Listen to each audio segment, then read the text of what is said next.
The Great Gatsby. By F. Scott Fitzgerald. The Great Gatsby. Chapter I. In my younger and more vulnerable years, my father gave me some advice that I've been turning over in my mind ever since. Whenever you feel like criticizing anyone, he told me, just remember that all the people in this world haven't had the advantages that you've had. He didn't say any more, but we've always been unusually communicative in a reserved way, and I understood that he meant a great deal more than that. In consequence, I'm inclined to reserve all judgments, a habit that has opened up many us natures to me and also made me the victim of not a few veteran bores. The abnormal mind is quick to detect and attach itself to this quality when it appears in a normal person, and so it came about that in college I was unjustly accused of being a politician, because I was privy to the secret griefs of wild, unknown men. Most of the confidences were unsought. Frequently I have feigned sleep, preoccupation, or a hostile levity when I realized by some unmistakable sign that an intimate revelation was quivering on the horizon, for the intimate revelations of young men, or at least the terms in which they express them, are usually plagiaristic and marred by obvious suppressions. Reserving judgments is a matter of infinite hope. I am still a little afraid of missing something if I forget that, as my father snobbishly suggested, and I snobbishly repeat, a sense of the fundamental decencies is sold out unequally at birth. And, after boasting this way of my tolerance, I come to the admission that it has a limit. Conduct may be founded on the hard rock or the wet marshes, but after a certain point I don't care what it's founded on. When I came back from the East last autumn, I felt that I wanted the world to be in uniform and at a sort of moral attention forever. I wanted no more riotous excursions with privileged glimpses into the human heart. Only Gatsby, the man who gives his name to this book, was exempt from my reaction. Gatsby, who represented every thing for which I have an unaffected scorn. If personality is an unbroken series of successful gestures, then there was something gorgeous about him, some heightened sensitivity to the promises of life, as if he were related to one of those intricate machines that register earthquakes 10,000 miles away. This responsiveness had nothing to do with that flabby impressionability which is dignified under the name of the creative temperament. It was an extraordinary gift for hope, a romantic readiness, such as I have never found in any other person, and which it is not likely I shall ever find again. No.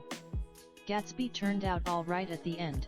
It is what preyed on Gatsby, what foul dust floated in the wake of his dreams, that temporarily closed out my interest in the abortive sorrows and short-winded elations of men. My family have been prominent, well-to-do PLE in this middle western city for 3 generations. The Carraways are something of a clan, and we have a tradition that we're descended from the Dukes of Buccleuch, but the actual founder of my line was my grandfather's brother, who came here in '51, sent a substitute to the Civil War, and started the wholesale hardware business that my father carries on today. I never saw this great uncle, but I'm supposed to look like him, with special reference to the rather hard-boiled painting that hangs in father's office. I graduated from New Haven in 1915, just a quarter of a century after my father, and a little later I participated in that delayed Teutonic migration known as the Great War. I enjoyed the counter-raid so thoroughly that I came back restless. Instead of being the warm center of the world, the Middle West now seemed like the ragged edge of the universe, so I decided to go east and learn the Bond business.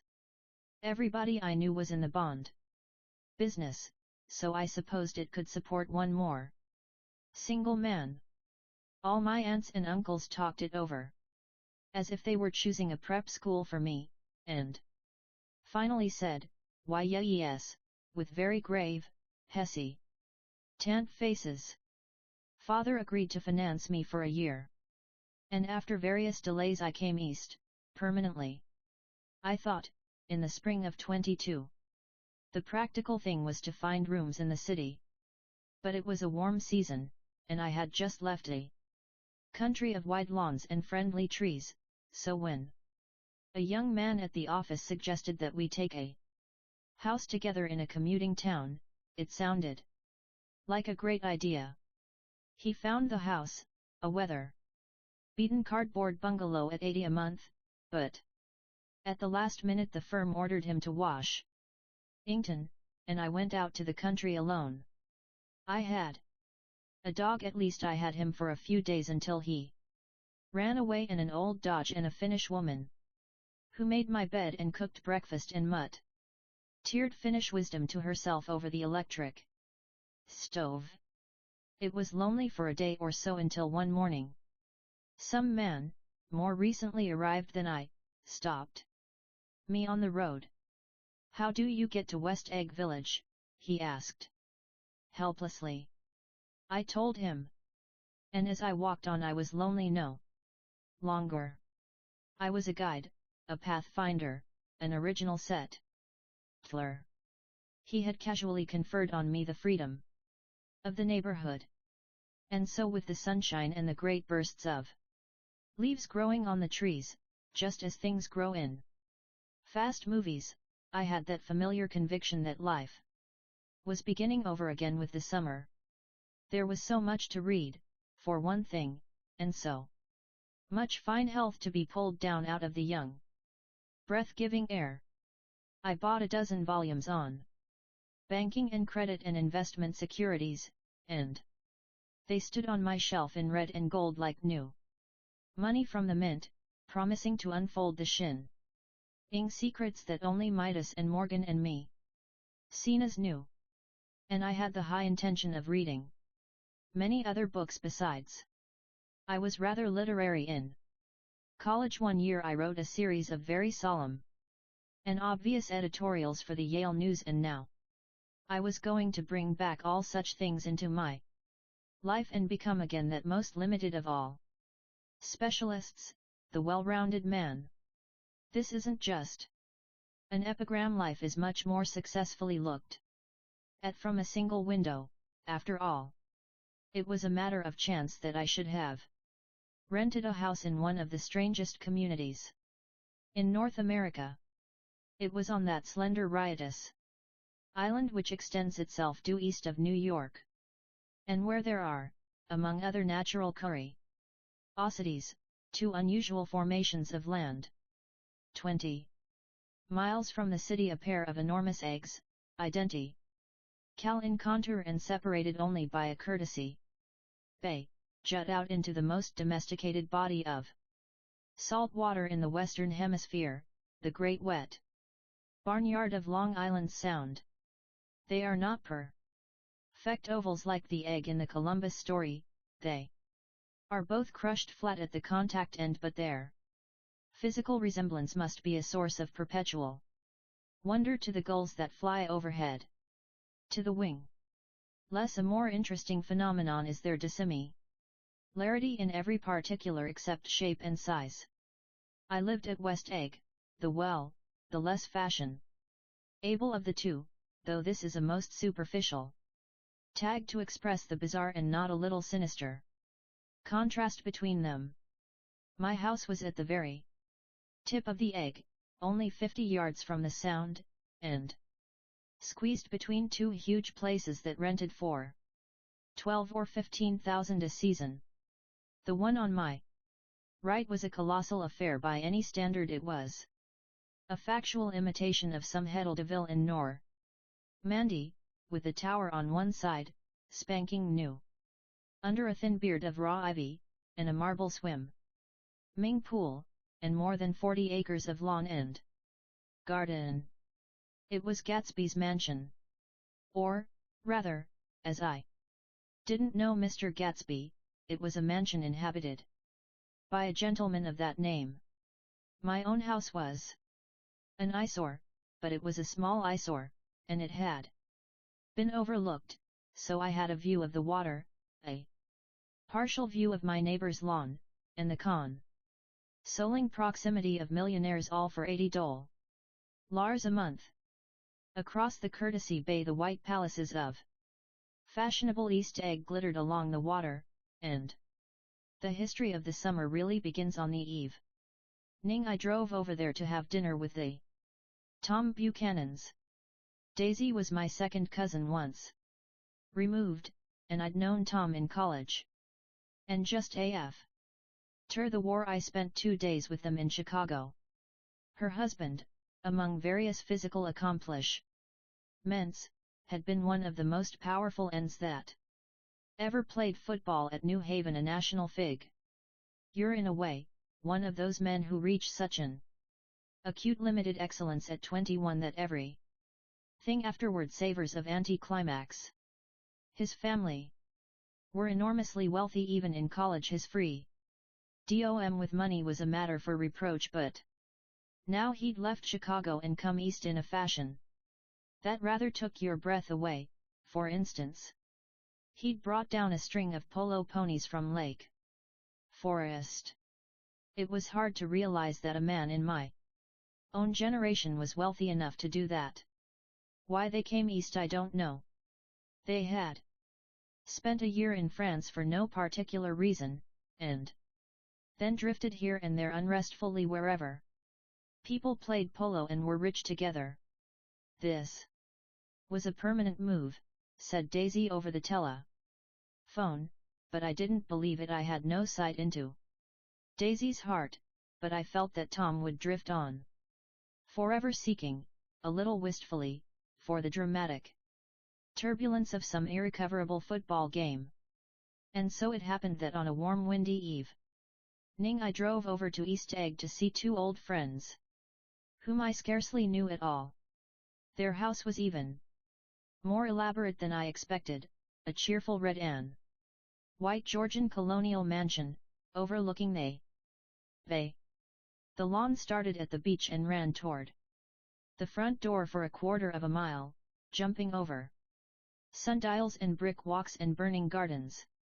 Finally, when it reached the house, drifting up the side in bright vines as though from the momentum of its run, the front was broken by a line of French windows, glowing now with reflected gold and wide open to the warm windy afternoon, and Tom Buchanan in riding clothes was standing with his legs apart on the front porch. He had changed since his New Haven years. Now he was a sturdy straw-haired man of 30, with a rather hard mouth and a supercilious man.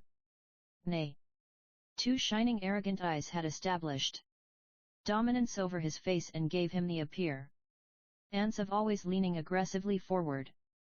Not even the effeminate swank of his riding clothes could hide the enormous power of that body. He seemed to fill those glistening boots until he strained the top lacing, and you could see a great pack of muscle shifting when his shoulder moved under his thin coat.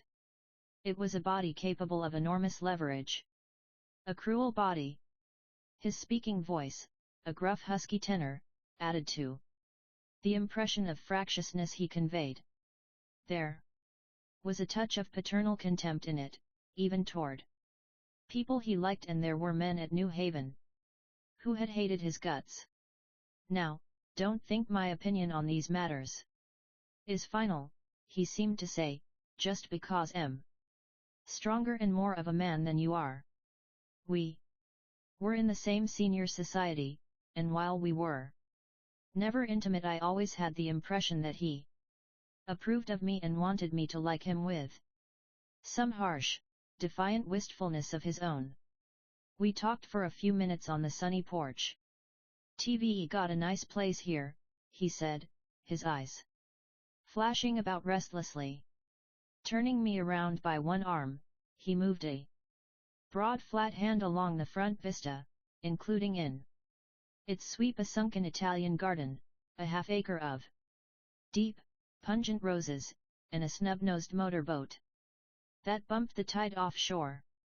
TT belonged to Domain, the oil man. He turned me around again, politely and abruptly. We'll go inside. We walked through a high hallway into a bright, rosy-colored space, fragilely bound into the house by French windows at either end. The windows were ajar and gleaming white against the fresh grass outside that seemed to grow a little way into the house. A breeze blew through the room, blew curtains in at one end and out the other like pale flags, twisting them up toward the frosted wedding cake of the ceiling, and then rippled over the wine-colored rug, making a shadow on it as wind does on the sea. The only completely stationary object in the room was an enormous couch on which two young women were buoyed up as though upon an anchored balloon. They were both in white, and their dresses were rippling and fluttering as if they had just been blown back in after a short flight around the house. I must have stood for a few moments listening to the whip and snap of the curtains and the groan of a picture on the wall. Then there was a boom as Tom Buchanan shut the rear windows and the caught wind died out about the room, and the curtains and the rugs and the two young women ballooned slowly to the floor. The younger of the two was a stranger to me.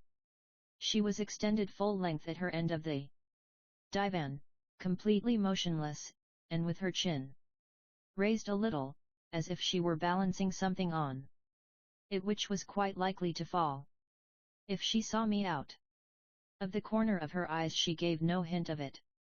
Indeed, I was almost surprised into murmuring an apology for having disturbed her by coming in. The other girl, Daisy, made an attempt to rise. She leaned slightly forward with a conscientious expression, then she laughed, an absurd, charming little laugh, and I laughed too and came forward into the room. TMP paralyzed with happiness. She laughed again, as if she said something very witty, and held my hand for a moment, looking up into my face, promising that there was no one in the world she so much wanted to see. That was a way she had. She hinted in a murmur that the name of the balancing girl was Baker. I've heard it said that Daisy's murmur was only to make people lean toward her, an irrelevant criticism that made it no less charming. At any rate, Miss Baker's lips fluttered, she nodded at me almost imperceptibly, and then quickly tipped her head back again. The object she was balancing had obviously tottered a little and given her something of a fright. Again a sort of apology arose to my lips. Almost any exhibition of complete self-sufficiency draws a stunned tribute from me.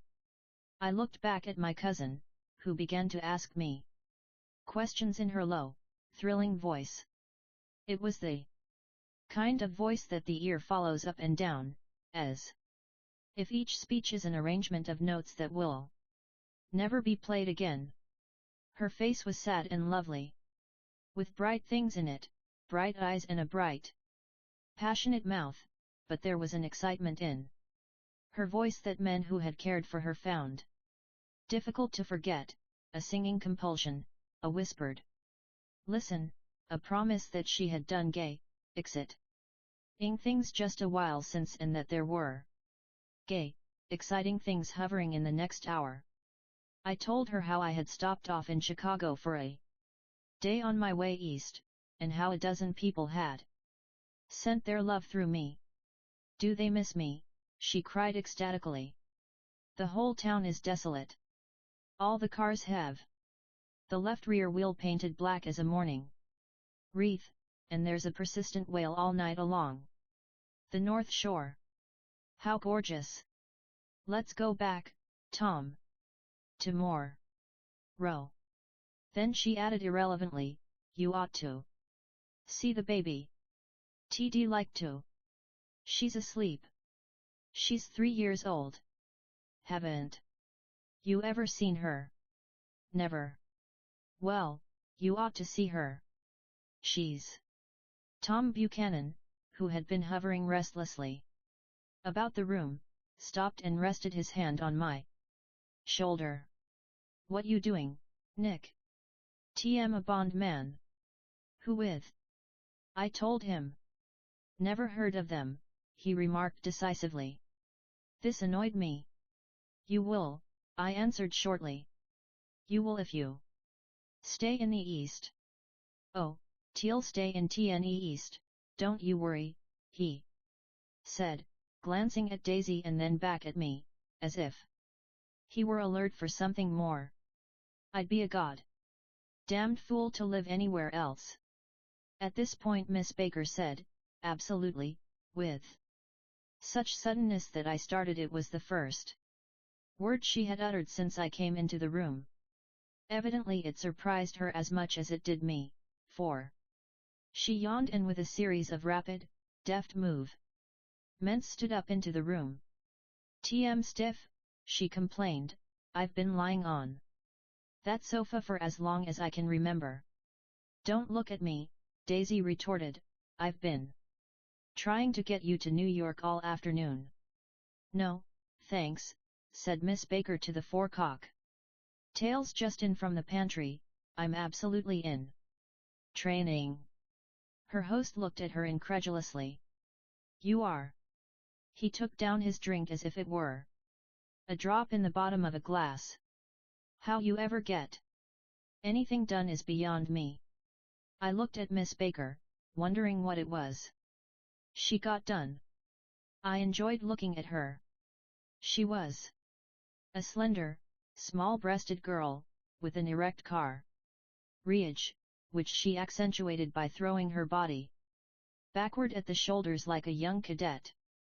Her grey sun-strained eyes looked back at me with polite reciprocal curiosity out of a wan, charming, discontented face.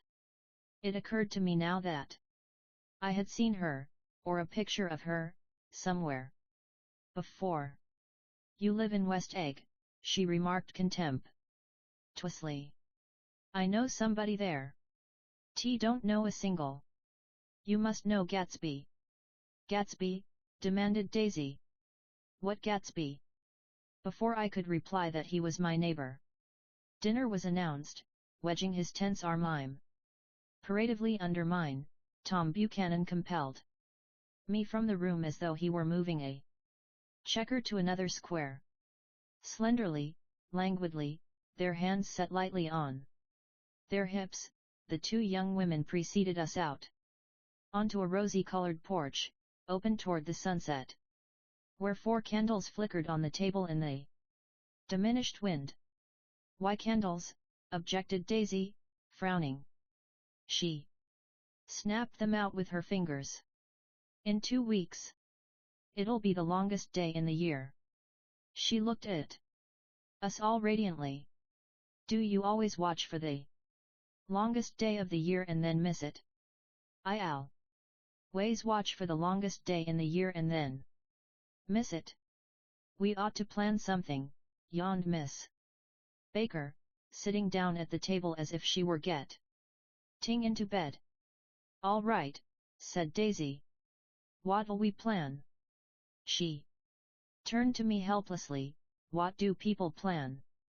Before I could answer, her eyes fastened with an odd expression on her little finger. Look, she complained, it hurt it. We all looked. The knuckle was black and blue. You did it, Tom, she said accusingly. I know. You didn't mean to, but you did do it. That's what I get for marrying a brute of a man, a great, big, hulking physical specimen of a. I hate that word hulking, objected Tom crossly. Even in kidding. Hulking, insisted Daisy. Sometimes she and Miss Baker talked at once, unobtrusively and with a bantering inconsequence. That was never quite chatter, that was as cool as their white dresses and their impersonal eyes in the absence of all desire. They were here, and they AC. Except Tom and me, making only a polite pleasant effort to entertain or to be entertained. They knew that presently dinner would be over and a little later the evening too would be over and casually put away. It was sharply different from the West, where an evening was hurried from phase to phase toward its close, in a continually disappointed anticipation or else in sheer nervous dread of the moment itself. You make me feel uncivilized, Daisy, I confessed on my second glass of corky but rather impressive claret. Can't you talk about crops or something? I meant nothing in particular by this remark, but it was taken up in an unexpected way. Civilization's going to pieces, broke out Tom violently. I've gotten to be a terrible pessimist about things. Have you read The Rise of the Col. Empires by this man Goddard? Why, no, I answered, rather surprised by his tone. Well, it's a fine book, and everybody ought to read it. The idea is if we don't look out the white race will be utterly submerged. It's all scientific stuff, it's been proved. Tom's getting very profound, said Daisy, with an expression of unthoughtful sadness. He reads deep books with long words in them. What was that word we? Well, these books are all scientific, insisted Tom, glancing at her impatiently. This fellow has worked out the whole thing. It's up to us, who are the dominant race, to watch out or these other races will have control of things. We've got to beat them down, whispered Daisy, winking ferociously toward the fervent sun. You ought to live in California, began Miss Baker, but Tom interrupted her by shifting heavily in his chair. This idea is that we're Nordics. I am, and you are, and you are, and after an infinitesimal hesitation he included Daisy with a slight nod, and she winked at me again. And we've produced all the things that go to make civilization, science and art, and all that. Do you see? There was something pathetic in his concentration, as if his complacency, more acute than of old, was not enough to him any more.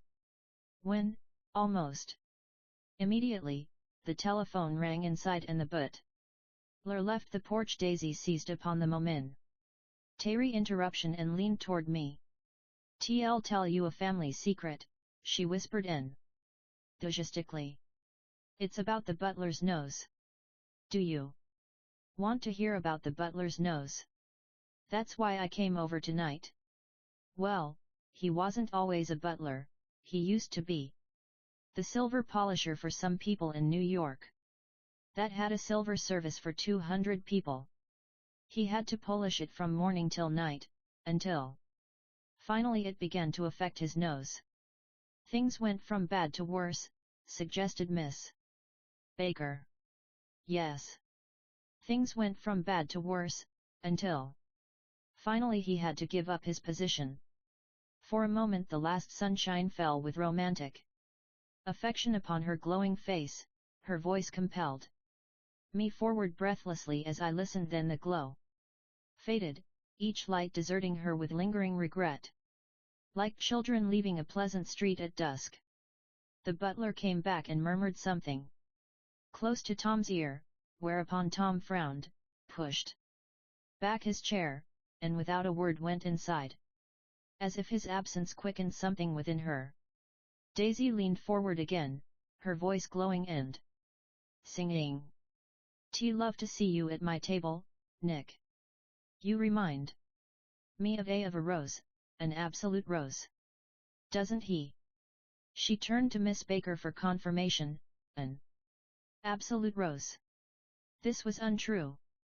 I am not even faintly like a Rose. She was only extemporizing, but a stirring warmth flowed from her, as if her heart was trying to come out to you, concealed in one of those breathless, thrilling words. Then suddenly she threw her napkin on the table and excused herself and went into the house. Miss Baker and I exchanged a short glance, consciously devoid of meaning. I was about to speak when she sat up alertly and said in a warning voice. A subdued, impassioned murmur was audible in the room beyond, and Miss Baker leaned forward unashamed, trying to hear. The murmur trembled on the verge of coherence, sank down, mounted excitedly, and then ceased altogether. "This Mr. Gatsby you spoke of is my neighbor," I began. "Don't talk. I want to hear what happens." "T.s. something happening?" I inquired innocently. "You mean to say you don't know?"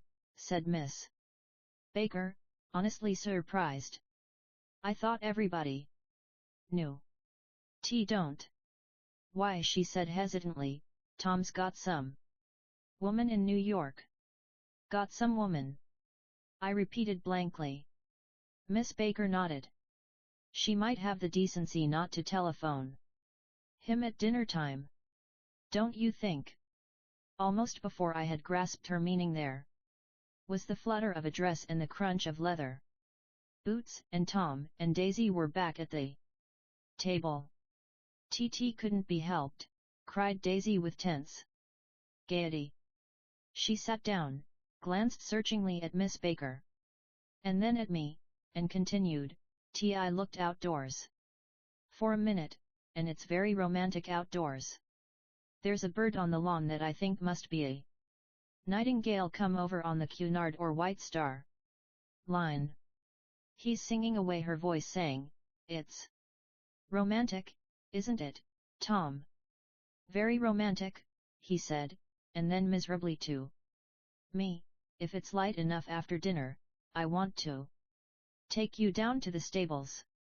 The telephone rang inside, startlingly, and as Daisy shook her head decisively at Tom, the subject of the stables, in fact all subjects, vanished into air among the broken fragments of the last 5 minutes. At table I remember the candles being lit again, pointlessly, and I was conscious of wanting to look squarely at everyone, and yet to avoid all eyes. I couldn't guess what Daisy and Tom were thinking, but I doubt if even Miss Baker, who seemed to have mastered a certain hearty skepticism, was able utterly to put this fifth guest's shrill metallic urgency out of mind.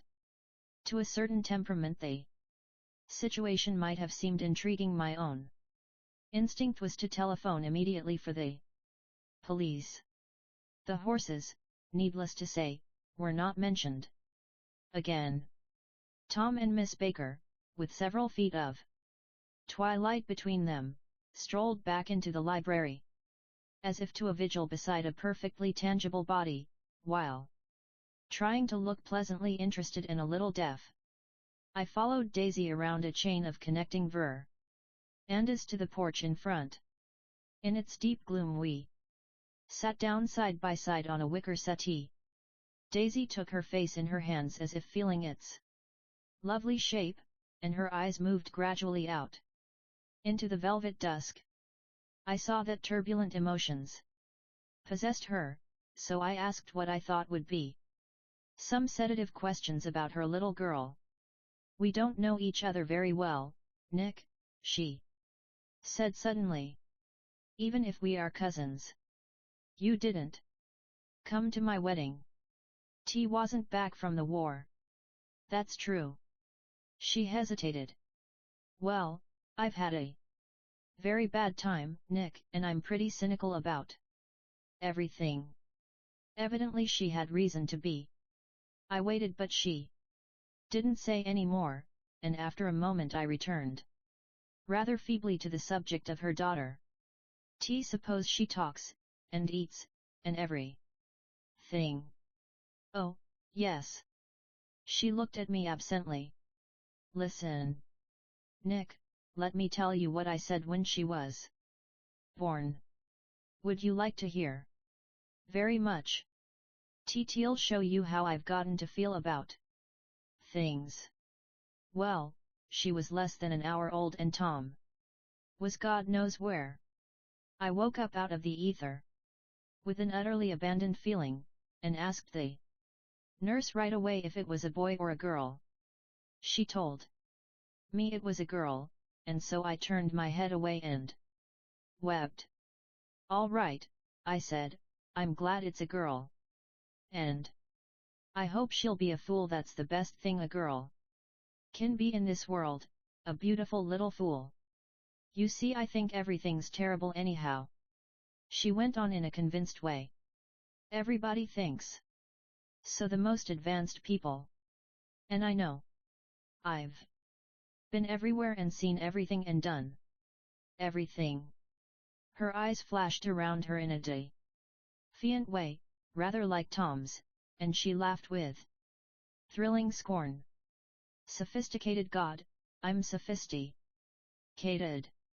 The instant her voice broke off, ceasing to compel my attention, my belief, I felt the basic insincerity of what she had said. It made me uneasy, as though the whole evening had been a trick of some sort to exact a contributory emotion from me. I waited.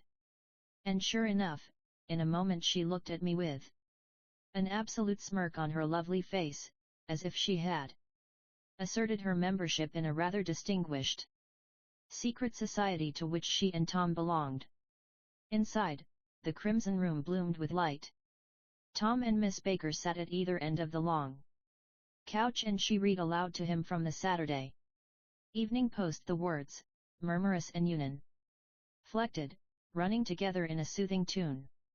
The lamplight, bright on his boots and dull on the autumn leaf yellow of her hair, glinted along the paper as she turned a page with a flutter of slender muscles in her arms. When we came in she held us silent for a moment, with a lifted hand. To be continued, she said, tossing the magazine on the table, in our very next issue. Her body asserted itself with a restless movement of her knee, and she stood up. 10 o'clock, she remarked, apparently finding the time on the ceiling. Time for this good girl to go to bed. Jordan's going to play in the tournament tomorrow, explained Daisy, over at Westchester. Your Jordan Baker.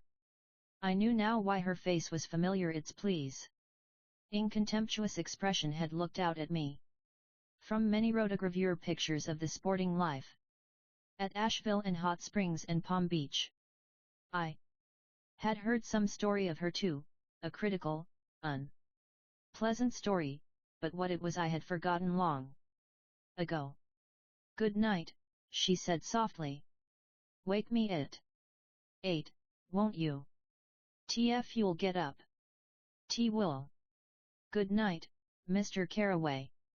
See you anon. Of course you will, confirmed Daisy. In fact, I think I'll arrange a marriage. Come over often, Nick, and I'll sort of fling you together.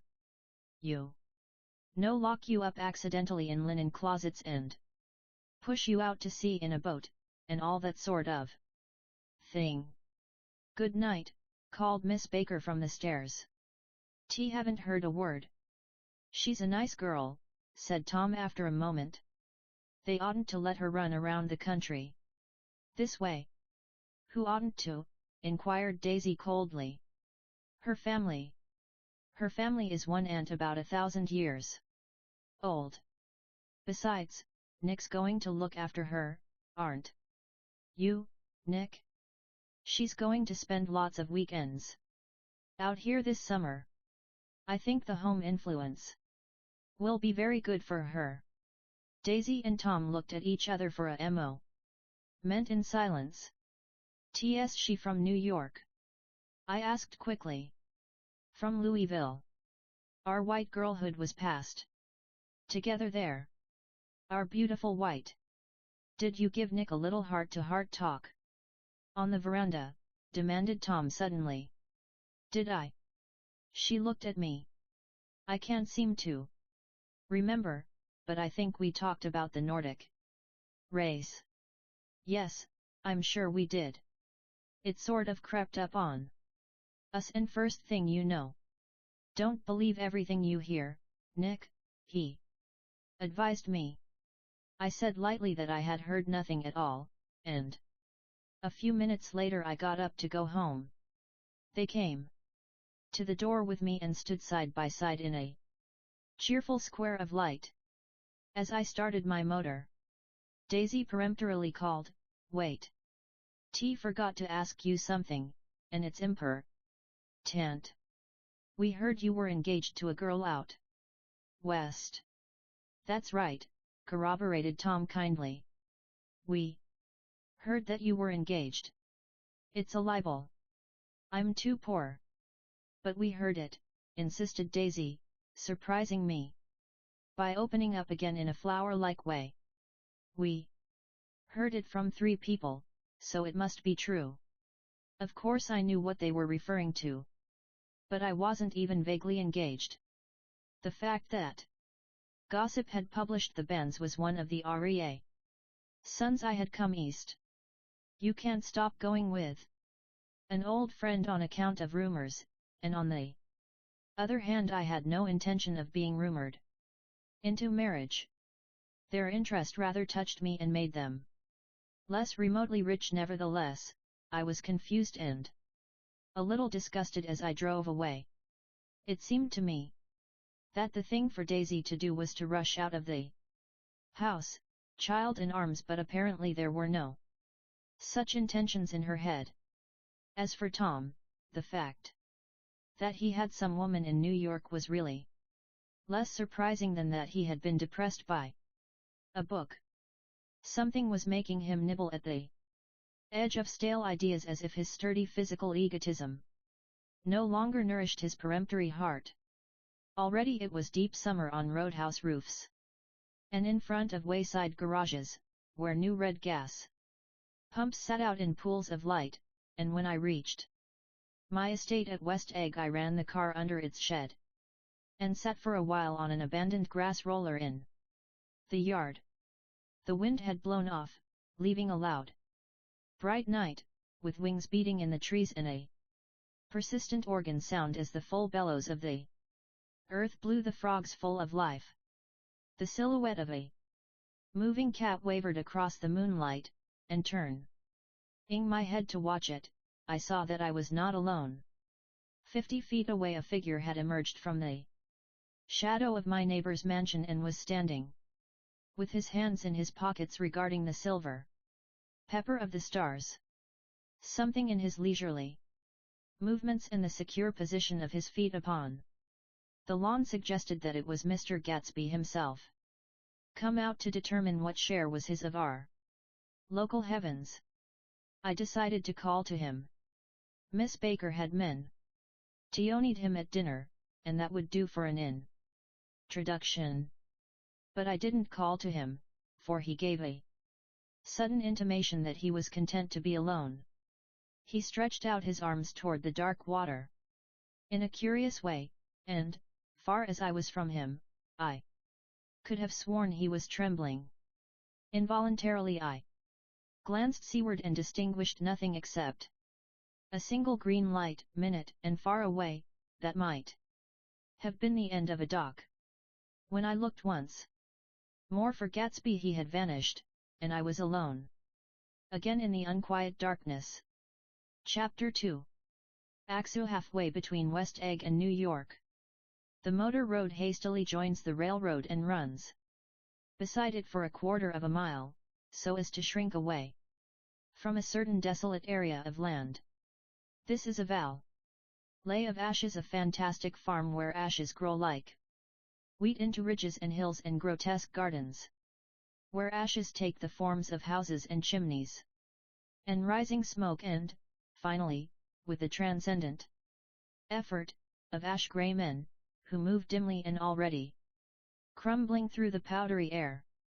Occasionally a line of grey cars crawls along an invisible track, gives out a ghastly creak, and comes to rest, and immediately the ash-grey men swarm up with leaden spades and stir up an impenetrable cloud, which screens their obscure operations from your sight. But above the grey land and the spasms of bleak dust which drift endlessly over it, you perceive, after a moment, the eyes of Dr. T.J. Eckelberg. The eyes of Dr. T.J. Eckelberg are blue and gigantic. Their retinas are 1 yard high. They look out of no face, but, instead, from a pair of enormous yellow spectacles which pass over a non-existent nose. Evidently some wild wag of an oculist set them there to fatten his practice in the 27 borough of Queens, and then sank down himself into eternal blindness, or forgot them and moved away.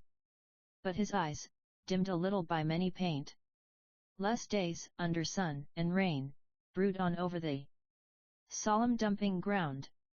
The Valley of Ashes is bounded on one side by a small foul river, and, when the drawbridge is up to let barges through, the passengers on waiting trains can stare at the dismal scene for as long as half an hour. There is always a halt there of at least a minute, and it was because of this that I first met Tom Buchanan's mistress. The fact that he had one was insisted upon wherever he was known. His acquaintances resented the fact that he turned up in popular cafes with her and, leaving her at a table, sauntered about, chatting with whomsoever he knew. Though I was curious to see her, I had no desire to meet her. But I did. I went up to New York with Tom on the train one afternoon, and when we stopped by the ash heaps he jumped to his feet and, taking hold of my elbow, literally forced me from the car. "We're getting off," he insisted. "I want you to meet my girl." I think he'd tanked up a good deal at luncheon, and his determination to have my company bordered on violence. The supercilious assumption was that on Sunday afternoon I had nothing better to do. I followed him over a low whitewashed railroad fence, and we walked back 100 yards along the road under Dr. Eckelberg's persistent stare. The only building in sight was a small block of yellow brick sitting on the edge of the wasteland, a sort of compact main street ministering to it, and contiguous to absolutely nothing. One of the 3 shops it contained was for rent and another was an all-night restaurant, approached by a trail of ashes. The third was a garage repairs. George B. Wilson. Cars bought and sold, and I followed Tom inside. The interior was unprosperous and bare. The only car visible was the dust-covered wreck of a Ford, which crouched in a dim corner. It had occurred to me that this shadow of a garage must be a blind, and that sumptuous and romantic apartments were concealed overhead, when the proprietor himself appeared in the door of an office, wiping his hands on a piece of waste. He was a blond, spiritless man, anemic, and faintly handsome. When he saw us, a damp gleam of hope sprang into his light blue eyes. "Hello, Wilson, old man," said Tom, slapping him jovially on the shoulder. "How's business?" "T can't complain," answered Wilson unconvincingly. "When are you going to sell me that car?" "Next week. I've got my man working on it now." "Works pretty slow, don't he?" "No, he doesn't," said Tom coldly. "And if you feel that way about it, maybe I'd better sell it somewhere else after all." "T don't mean that," explained Wilson quickly. "T just meant..." His voice faded off and Tom glanced impatiently around the garage. Then I heard footsteps on a stairs, and in a moment the thickish figure of a woman blocked out the light from the office door. She was in the middle 30s, and faintly stout, but she carried her flesh sensuously as some women can. Her face, above a spotted dress of dark blue crepe de chine, contained no facet or gleam of beauty. But there was an immediately perceptible vitality about her, as if the nerves of her body were continu ally smoldering. She smiled slowly and, walking through her husband as if he were a ghost, shook hands with Tom, looking him flush in the eye. Then she wet her lips, and without turning around, spoke to her husband in a soft, coarse voice. "Get some chairs, why don't you, so somebody can sit down?" "Oh, sure," agreed Wilson hurriedly, and went toward the little office, mingling immediately with the cement color of the walls. A white ashen dust veiled his dark suit and his pale hair as it veiled everything in the vicinity except his wife, who moved close to Tom. "T want to see you," said Tom intently. "Get on the next train." "All right. T'll meet you by the newsstand on the lower level." She nodded and moved away from him just as George Wilson emerged with 2 chairs from his office door. We waited for her down the road and out of sight. It was a few days before the 4th of July, and a grey, scrawny Italian child was setting torpedoes in a row along the railroad track. "Terrible place, isn't it?" said Tom, exchanging a frown with Dr. Eckelberg. "Awful. TT does her good to get away. Doesn't her husband object?" "Wilson? He thinks she goes to see her sister in New York. He's so dumb he doesn't know he's alive. So Tom Buchanan and his girl and I went up together to New York, or not quite together, toward MRS. Wilson sat discreetly in another car.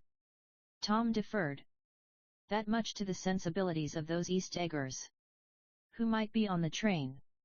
She had changed her dress to a brown-figured muslin, which stretched tight over her rather wide hips as Tom helped her to the platform in New York. At the newsstand she bought a copy of Town Tattle and a moving picture magazine, and in the station drugstore some cold cream and a small flask of perfume.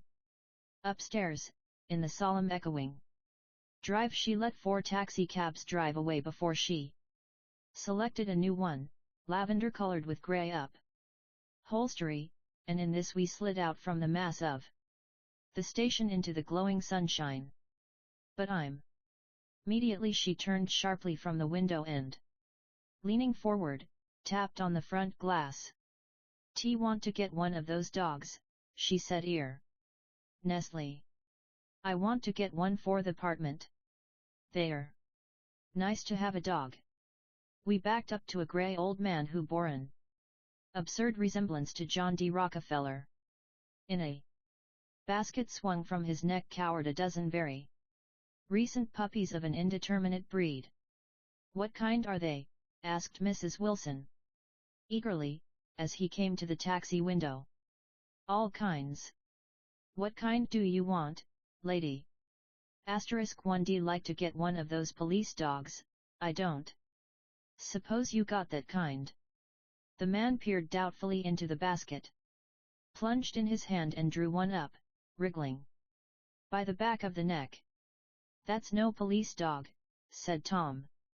"No, it's not exactly a police dog," said the man, with disappointment in his voice. "It's more of an Airedale." He passed his hand over the brown wash rag of a back. "Look at that coat. Some coat. That's a dog that'll never bother you with catching cold." "T think it's cute," said Mrs. Wilson enthusiastically. "How much is it? That dog?" He looked at it admiringly.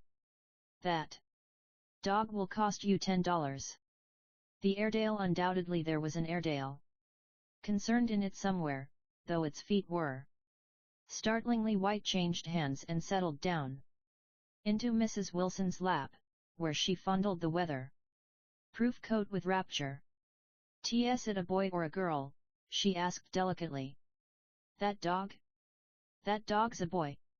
"It's a bitch," said Tom decisively. "Here's your money. Go and buy 10 more dogs with it." We drove over to Fifth Avenue, warm and soft, almost pastoral, on the summer Sunday afternoon. I wouldn't have been surprised to see a great flock of white sheep turn the corner. "Hold on," I said, "I have to leave you here." "No, you don't," interposed Tom quickly. "Myrtle'll be hurt if you don't come up to the apartment. Won't you, Myrtle? Come on," she urged. "I'll telephone my sister, Catherine. She's said to be very beautiful by PEO. Who ought to know?" "Well, I'd like to, but..." We went on, cutting back again over the park, toward the West Hundreds. At 158th Street the cab stopped at one slice in a long white cake of apartment houses. Throwing a regal homecoming glance around the neighborhood, Mrs. Wilson aired up her dog and her other purchases, and went haughtily in. "I'm going to have the McKees come up," she announced as we rose in the elevator. "And, of course, I got to call up my sister, too." The apartment was on the top floor, a small living room, a small dining room, a small bedroom, and a bath. The living room was crowded to the doors with a set of tapestried furniture entirely too large for it, so that to move about was to stumble continually over scenes of ladies swinging in the gardens of Versailles. The only picture was an over-enlarged photograph, apparently a hen sitting on a blurred rock. Looked at from a distance, however, the hen resolved itself into a bonnet, and the countenance of a stout old lady beamed down into the room. Several old copies of Town Tattle lay on the table together with a copy of Simon Called Peter, and some of the small scandal magazines of Broadway. Mrs. Wilson was first concerned with the dog. A reluctant elevator boy went for a box full of straw and some milk, to which he added on his own initiative a tin of large, hard dog biscuits, one of which decomposed apathetically in the saucer of milk all afternoon. Meanwhile Tom brought out a bottle of whiskey from a locked bureau door. "I have been drunk just twice in my life, and the second time was that afternoon, so everything that happened has a dim, hazy cast over it, although until after 8 o'clock the apartment was full of cheerful sun." Sitting on Tom's lap, Mrs. Wilson called up several people on the telephone. Then there were no cigarettes, and I went out to buy some at the drugstore on the corner. When I came back, they had both disappeared, so I sat down discreetly in the living room and read a chapter of Simon Called Peter. Either it was terrible stuff or the whiskey distorted things, because it didn't make any sense to me. Just as Tom and Myrtle, after the first drink, Mrs. Wilson and I called each other by our first names, reappeared, company commenced to arrive at the apartment door. The sister, Catherine, was a slender, worldly girl of about 30, with a solid, sticky bob of red hair, and a complexion powdered milky white. Her eyebrows had been plucked and then drawn on again, at a more rakish angle, but the efforts of nature toward the restoration of the old alignment gave a blurred air to her face. When she moved about, there was an incessant clicking as innumerable pottery bracelets jingled up and down upon her arms. She came in with such a proprietary haste, and looked around so possessively at the furniture that I wondered if she lived here. But when I asked her, she laughed immoderately, repeated my question aloud, and told me she lived with a girlfriend at a hotel. Mr. McKee was a pale, feminine man from the flat below. He had just shaved, for there was a white spot of lather on his cheekbone, and he was most respectful in his greeting to everyone in the room. He informed me that he was in the artistic game, and I gathered later that he was a photographer and had made the dim enlargement of Mrs. Wilson's mother, which hovered like an ectoplasm on the wall. His wife was shrill, languid, handsome, and horrible. She told me with pride that her husband had photographed her 127 times since they had been married. Mrs. Wilson had changed her costume some time before, and was now attired in an elaborate afternoon dress of cream-colored chiffon, which gave out a continual rustle as she swept about the room. With the influence of the dress, her personality had also undergone a change.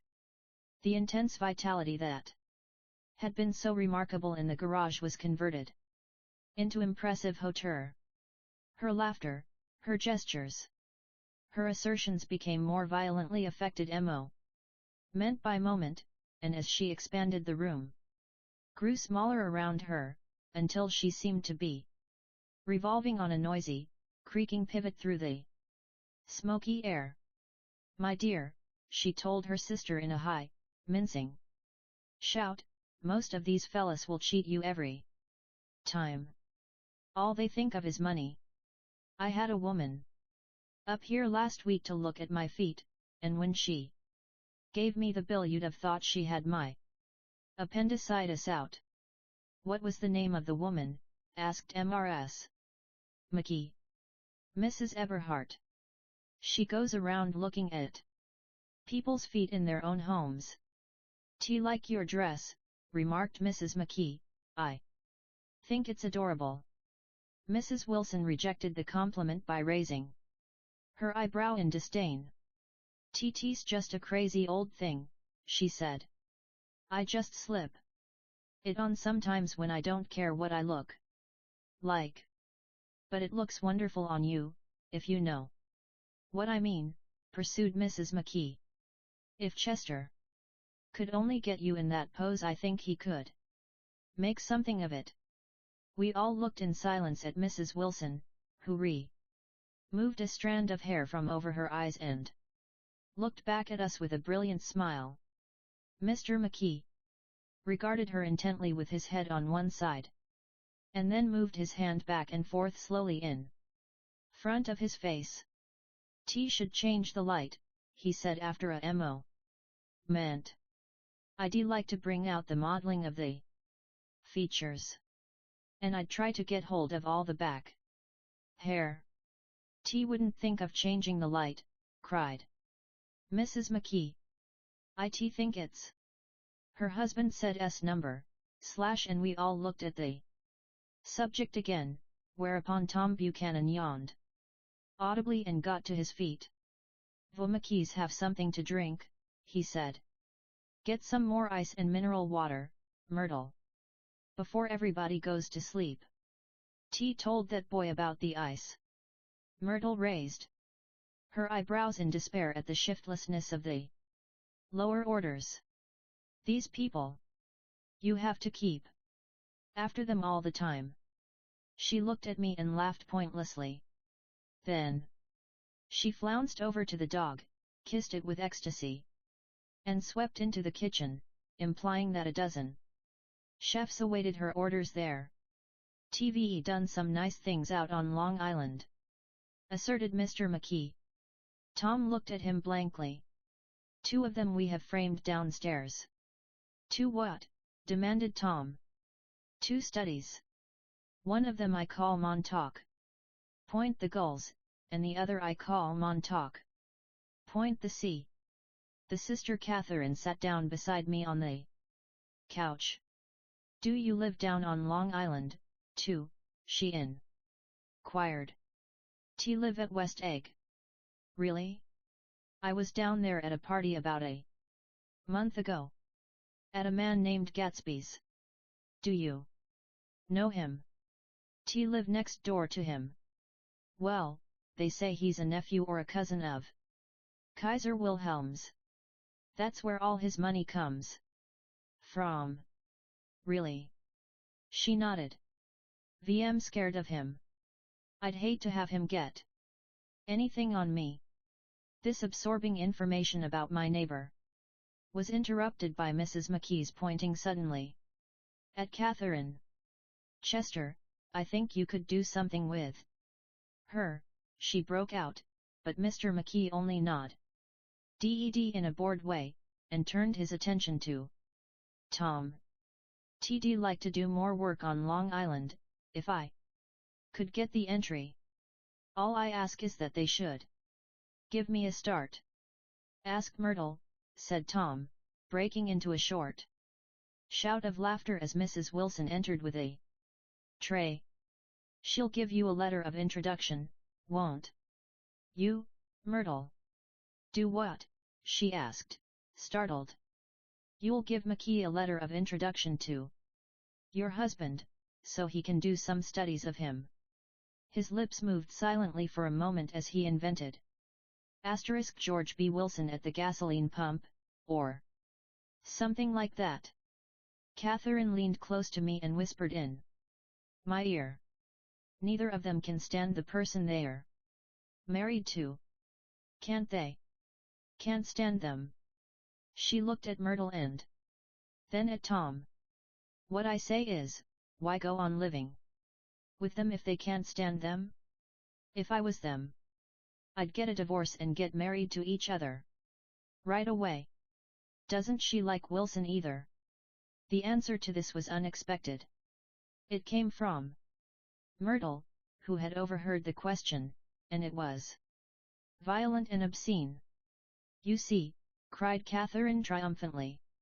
She lowered her voice again. It's really his wife that's keeping them apart. She's a Catholic, and they don't believe in divorce. Daisy was not a Catholic, and I was a little shocked at the elaborateness of the lie. When they do get married, continued Irene, they're going west to live for a while until it blows over.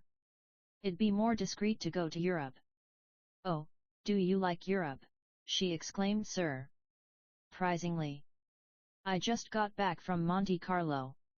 Really? Just last year. I went over there with another girl. Stay long? No, we just went to Monte Carlo and back. We went by way of Marseilles. We had over $1,200 when we started, but we got gypped out of it all in 2 days in the private rooms. We had an awful time getting back, I can tell you. God, how I hated that town. The late afternoon sky bloomed in the window. For a moment like the blue honey of the Mediterranean, and then the shrill voice of Mrs. McKee called me back into the room. Ty almost made a mistake, too, she declared vigorously. I almost married a little kike who'd been after me for years. I knew he was below me. Everybody kept saying to me, Lucille, that man's way below you. But if I hadn't met Chester, he'd have got me sure. Yes, but listen, said Myrtle Wilson, nodding her head up and down, at least you didn't marry him. No, I didn't. Well, I married him, said Myrtle, ambiguously. And that's the difference between your case and mine. Why did you, Myrtle? Demanded Catherine. Nobody forced you to. Myrtle considered. Married him because I thought he was a gentleman, she said finally. I thought he knew something about breeding, but he wasn't fit to lick my shoe. You were crazy about him for a while, said Catherine. Crazy about him? Cried Myrtle incredulously. Who said I was crazy about him? I never was any more crazy about him than I was about that man. There. She pointed suddenly at me, and everyone looked at me accusingly. I tried to show by my expression that I expected no affection. The only crazy I was when I married him. I knew right away I made a mistake. He borrowed somebody's best suit to get married in, and never even told me about it, and the man came after it one day when he was out. "Oh, is that your suit?" I said. "This is the first I ever heard about it." But I gave it to him, and then I lay down and cried too. Beat the band all afternoon. "She really ought to get away from him," summed Catherine to me. "They've been living over that garage for 11 years. And Tom's the first sweetie she ever had." The bottle of whiskey, a second one, was now in constant demand by all present, excepting Catherine, who felt just as good on nothing at all. Tom rang for the janitor and sent him for some celebrated sandwiches, which were a complete supper in themselves. I wanted to get out and walk eastward toward the park through the soft twilight, but each time I tried to go I became entangled in some wild, strident argument which pulled me back, as if with ropes, into my chair. Yet high over the city, our line of yellow windows must have contributed their share of human secrecy to the casual watcher in the darkening streets, and I saw him too, looking up and wondering. I was within and without, simultaneously enchanted and repelled by the inexhaustible variety of life. Myrtle pulled her chair close to mine, and suddenly her warm breath poured over me the story of her first meeting with Tom. TT was on the two little seats facing each other that are always the last ones left on the train. I was going up to New York to see my sister and spend the night. He had on a dress suit and patent leather shoes, and I couldn't keep my eyes off him. But every time he looked at me I had to pretend to be looking at the advertisement over his head. When we came into the station he was next to me, and his white shirt front pressed against my arm. And so I told him I'd have to call a policeman, but he knew I lied. I was so excited that when I got into a taxi with him I didn't hardly know I wasn't getting into a subway train. All I kept thinking about, over and over, was "You can't live forever. You can't live forever." She turned to Mrs. McKee and the room rang full of her artificial laughter. "My dear," she cried, "I'm going to give you this dress as soon as I'm through with it. I've got to get another one tomorrow. I'm going to make a list of all the things I've got to get. A massage, and a wave, and a collar for the dog, and one of those cute little ashtrays where you touch a spring, and a wreath with a black silk bow for Mother's grave that'll last all summer. I got to write down a list so I won't forget all the things I got to do." It was 9 o'clock almost immediately after ward I looked at my watch and found it was 10. Mr. McKee was asleep on a chair with his fists clenched in his lap, like a photograph of a man of action. Taking out my handkerchief I wiped from his cheek the spot of dried lather that had worried me all the afternoon. The little dog was sitting on the table looking with blind eyes through the smoke, and from time to time groaning faintly. People disappeared, appeared, made plans to go somewhere, and then lost each other, searched for each other, found each other a few feet away. Sometime toward midnight, Tom Buchanan and Mrs. Wilson stood face to face, discussing, in impassioned voices, whether Mrs. Wilson had any right to mention Daisy's name. "Daisy! Daisy! Daisy!" shouted Mrs. Wilson. "T'll say it whenever I want to. Daisy! Die!" Making a short deft movement, Tom Buchanan broke her nose with his open hand. Then there were bloody towels upon the bath room floor, and women's voices scolding, and high. Over the confusion a long broken wail of pain. Mr. McKee awoke from his doze and started in a daze toward the door. When he had gone halfway, he turned around and stared at the scene, his wife and Catherine scolding and consoling as they bled here and there among the crowded furniture, with articles of aid, and the despairing figure on the couch, bleeding fluently, and trying to spread a copy of town tattle over the tapestry scenes of Versailles.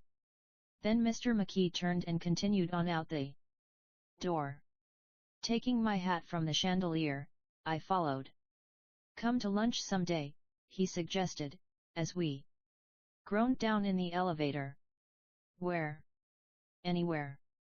Keep your hands off the lever," snapped the elevator boy. "JT, beg your pardon," said Mr. McKee with dignity, "I didn't know I was touching it." "All right," I agreed, "I'll be glad to."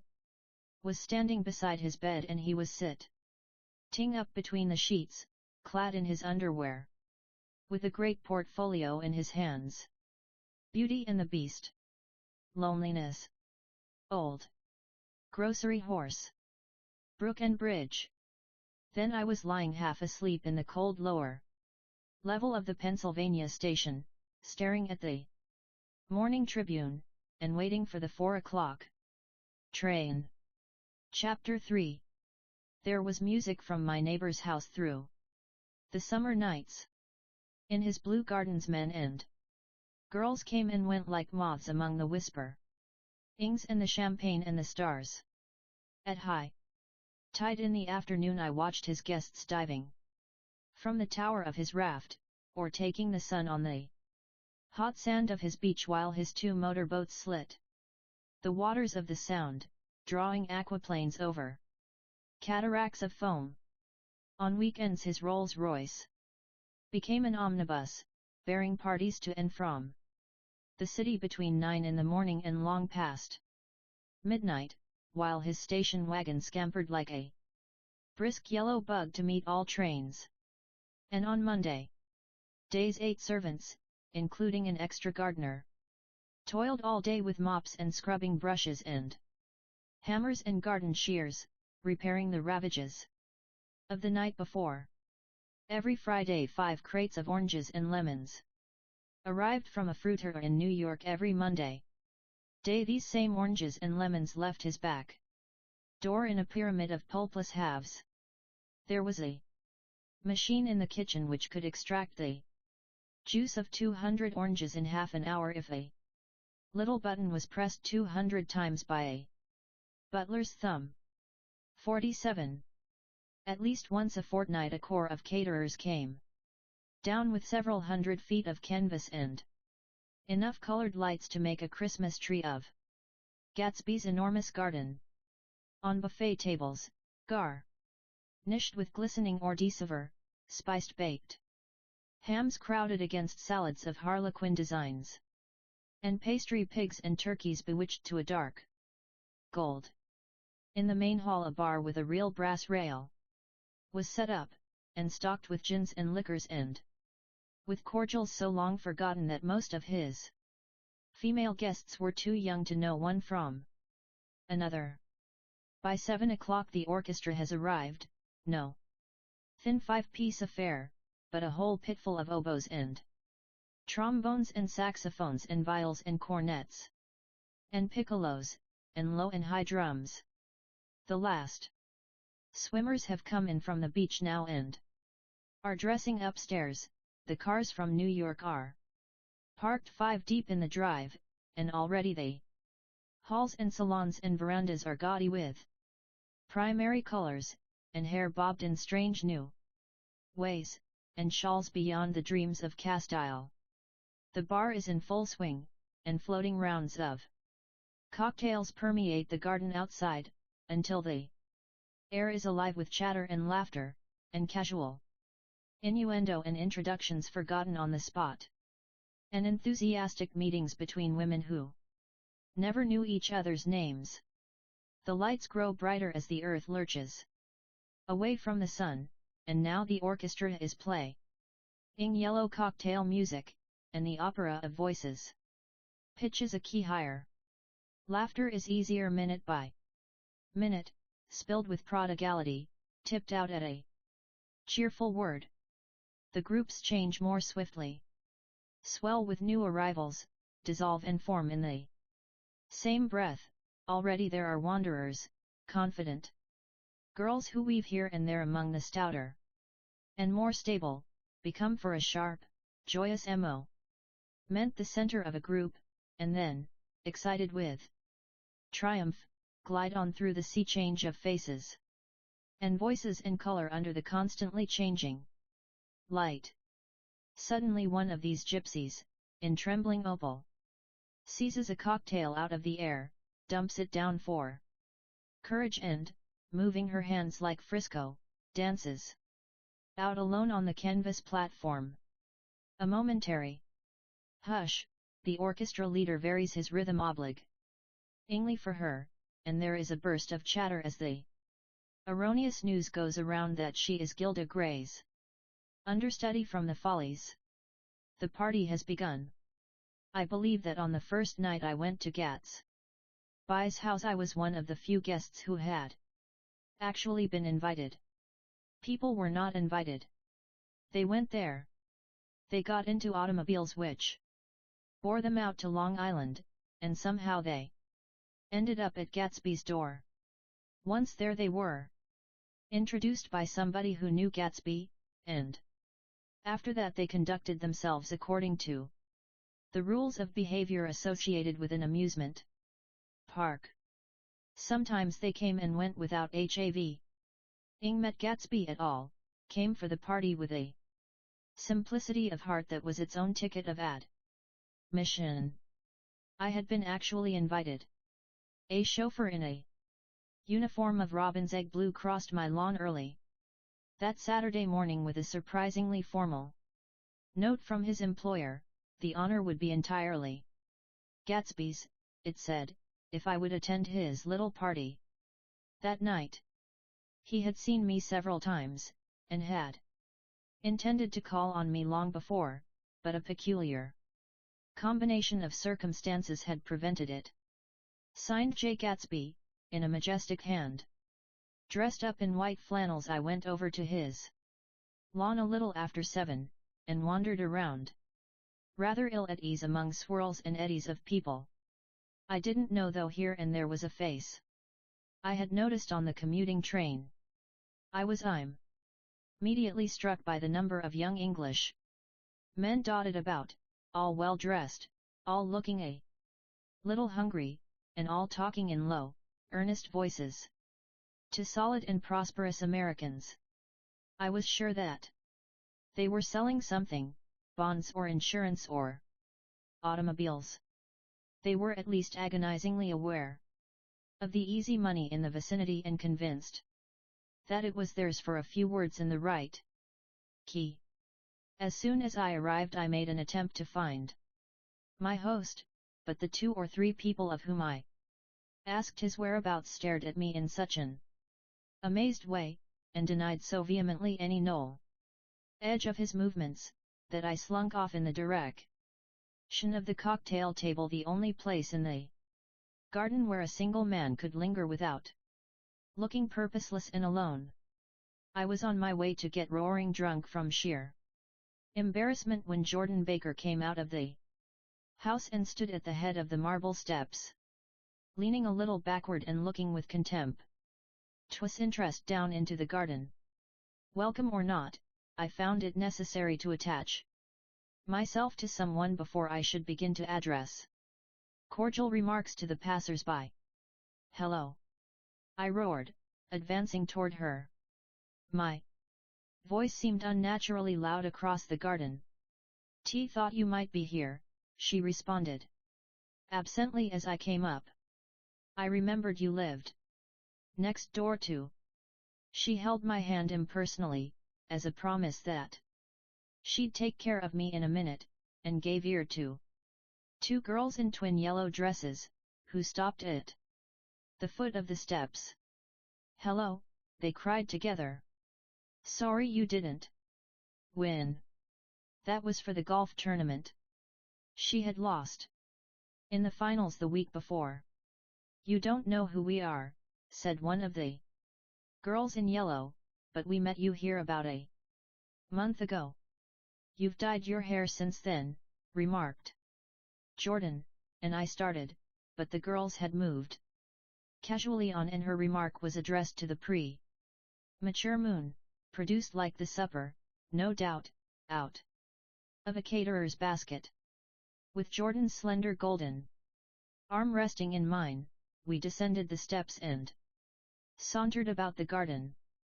A tray of cocktails floated at us through the twilight, and we sat down at a table with the two girls in yellow and three men, each one introduced to us as Mr. Mumble. Do you come to these parties often? Inquired Jordan of the girl beside her. The last one was the one I met you at, sweared the girl, in an alert, confident voice. She turned to her companion. Wasn't it for you, Lucille? It was for Lucille, too.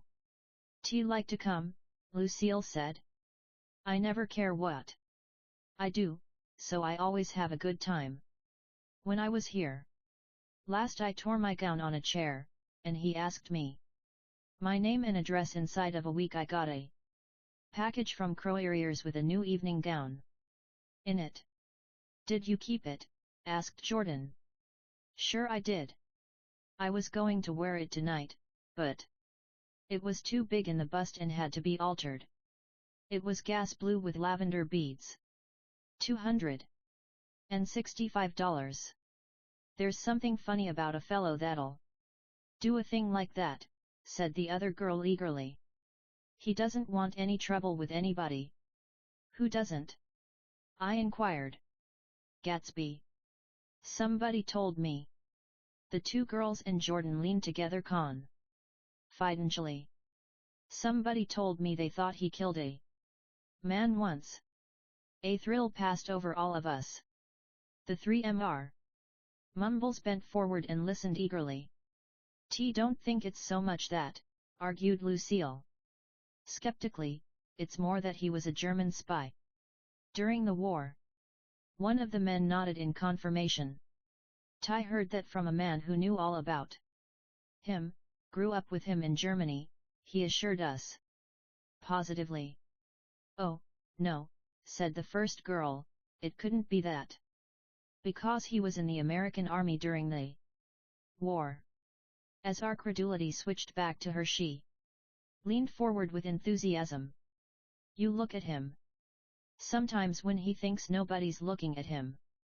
I'll bet he killed a man. She narrowed her eyes and shivered. Lucille aired. We all turned and looked around for Gatsby. It was testimony to the romantic speculation he inspired that there were whispers about him from those who had found little that it was necessary to whisper about in this world. The first supper, there would be another one. After midnight was now being served, and Jordan invited me to join her own party, who were spread around a table on the other side of the garden. There were 3 married couples and Jordan's court, a persistent undergraduate given to violent innuendo, and obviously under the impression that sooner or later Jordan was going to yield him up, her person, to a greater or lesser degree. Instead of rambling, this party had preserved a dignified homogeneity, and assumed to itself the function of resenting the staid nobility of the countryside. East Egg condescending to West Egg, and carefully on guard against its spectroscopic gaiety. "Let's get out," whispered Jordan, after a how wasteful and inappropriate half-hour. "This is much too polite for me." We got up, and she explained that we were going to find the host. I had never met him, she said, and it was making me uneasy. The undergraduate nodded in a cynical, melancholy way. The bar, where we glanced first, was crowded. But Gatsby was not there. She couldn't find him. from the top of the steps, and he wasn't on the veranda. On a chance we tried an important look-ing door, and walked into a high Gothic library. Panelled with carved English oak, and probably transported complete from some ruin overseas. A stout, middle-aged man, with enormous owl-eyed spectacles, was sitting somewhat drunk on the edge of a great table, staring with unsteady scent ration at the shelves of books. As we entered, he wheeled excitedly around and examined Jordan from head to foot. "What do you think?" he demanded impetuously. "About what?" He waved his hand toward the bookshelves. "About that. As a matter of fact, you needn't bother to ascertain." I ascertained. "They're real. The books." He nodded. "Absolutely real, half pages and everything. I thought they'd be a nice durable cardboard. Matter of fact, they're absolutely real. Pages, and here. Let me show you." Taking our skepticism for granted, he rushed to the bookcases and returned with volume 1 of the Stoddard Lectures. "See," he cried triumphantly. "It's a bona fide piece of printed matter. It fooled me. This fella's a regular Belasco. It's a triumph. What thoroughness! What realism! Knew when to stop, too. Didn't cut the pages. But what do you want? What do you expect?" He snatched the book from me and replaced it hastily on its shelf, muttering that if one brick was removed, the whole library was liable to collapse. "Who brought you?" he demanded. "Or did you just come?" "I was brought." "Most people were brought." Jordan looked at him alertly, cheerfully, without answering. "Ty was brought by a woman named Roosevelt," he continued. "Mrs. Claude Roosevelt. Do you know her?" "I met her somewhere last night. I've been drunk for about a week now, and I thought it might sober me up to sit in a library." "Has it?" "A little bit, I think. I can't tell yet. I've only been here an hour." "Did I tell you about the books? They're real.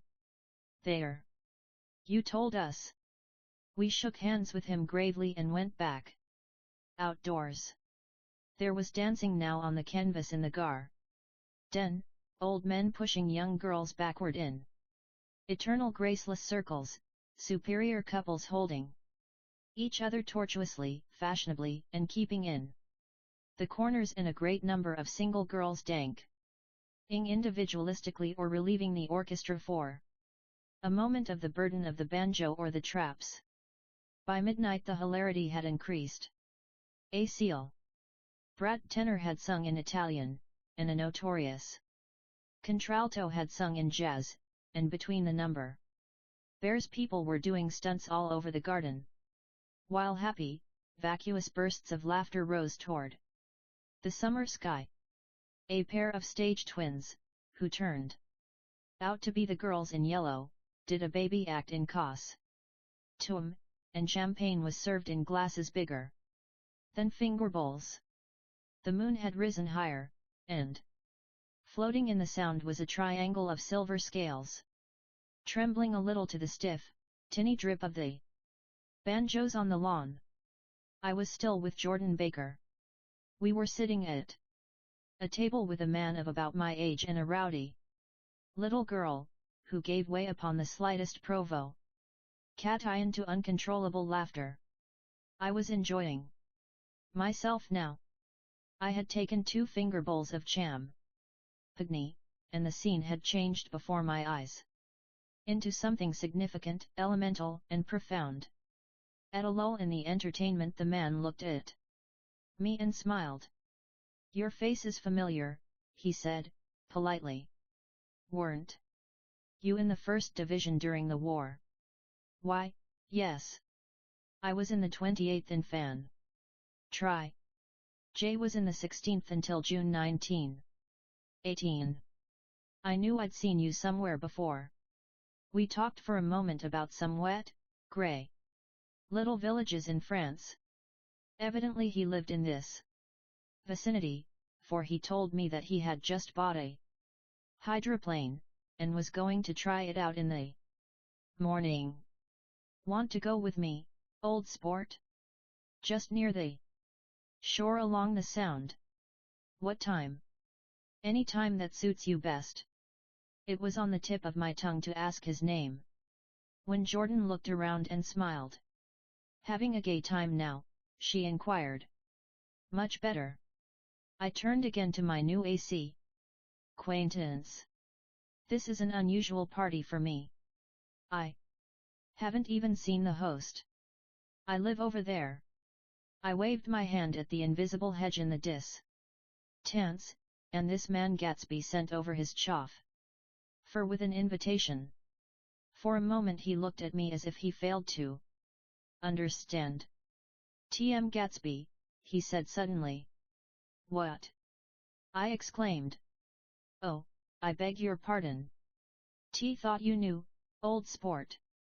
I'm afraid I'm not a very good host."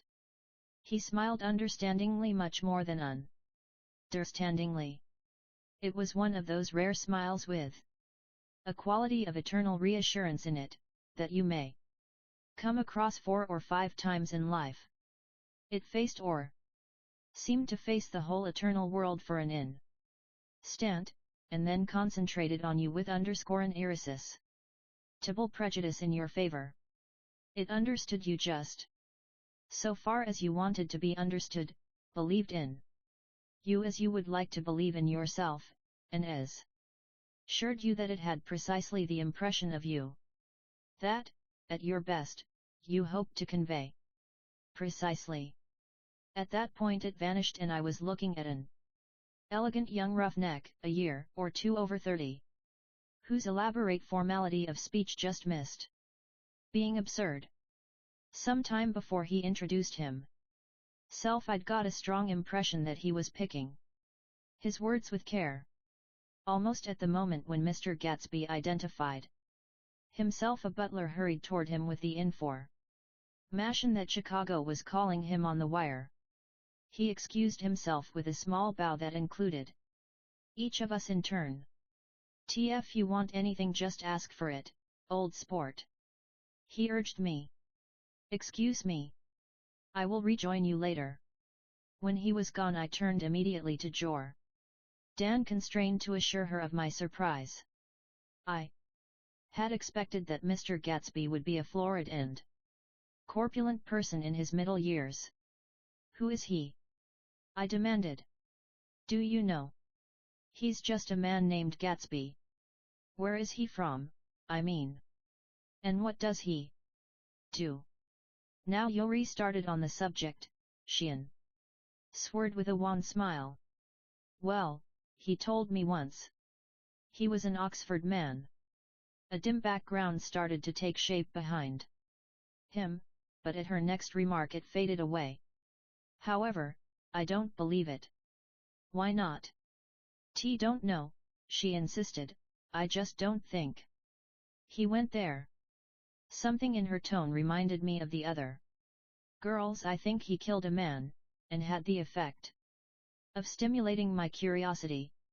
I would have accepted without question the information that Gatsby sprang from the swamps of Louisiana or from the lower east side of New York.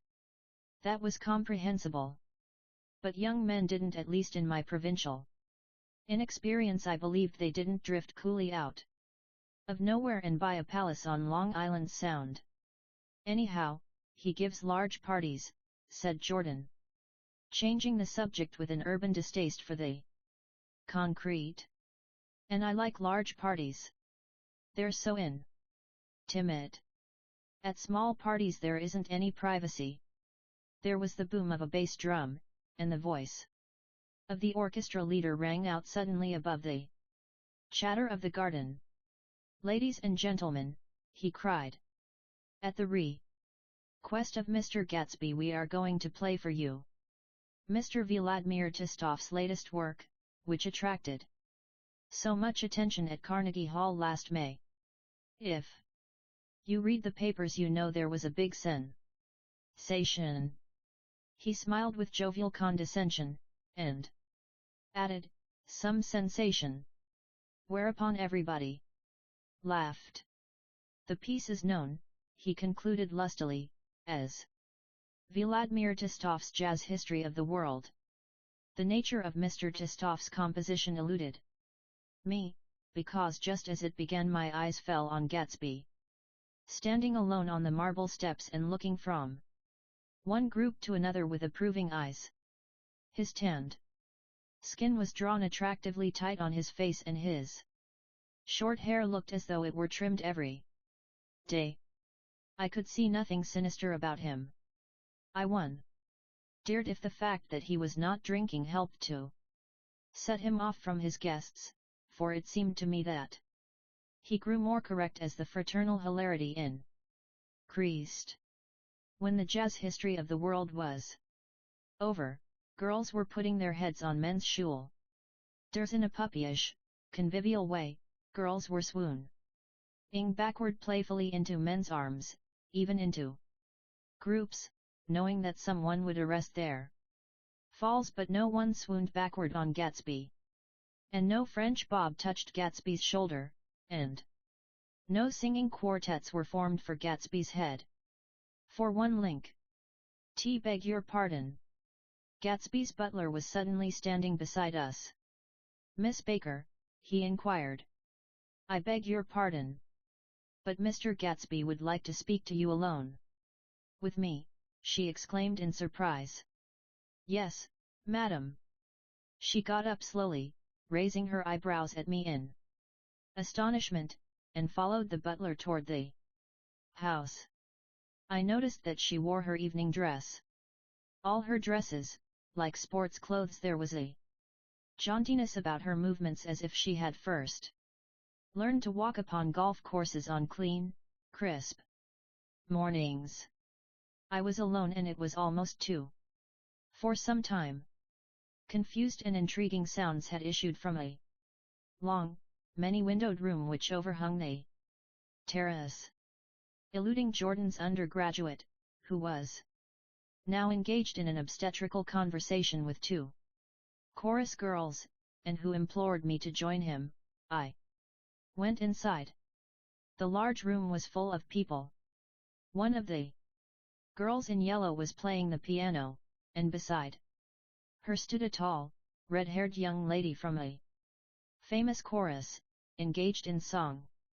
She had drunk a quantity of champagne, and during the course of her song she had decided, ineptly, that everything was very, very sad. She was not only singing, she was weeping too. Whenever there was a pause in the song, she filled it with gasping, broken sobs, and then took up the lyric again in a quavering soprano. The tears coursed down her cheeks, not freely, however, for when they came into contact with her heavily beaded eyelashes they assumed an inky color, and pursued the rest of their way in slow black rivulets. A humorous suggestion was made that she sing the notes on her face, whereupon she threw up her hands, sank into a chair, and went off into a deep vinous sleep.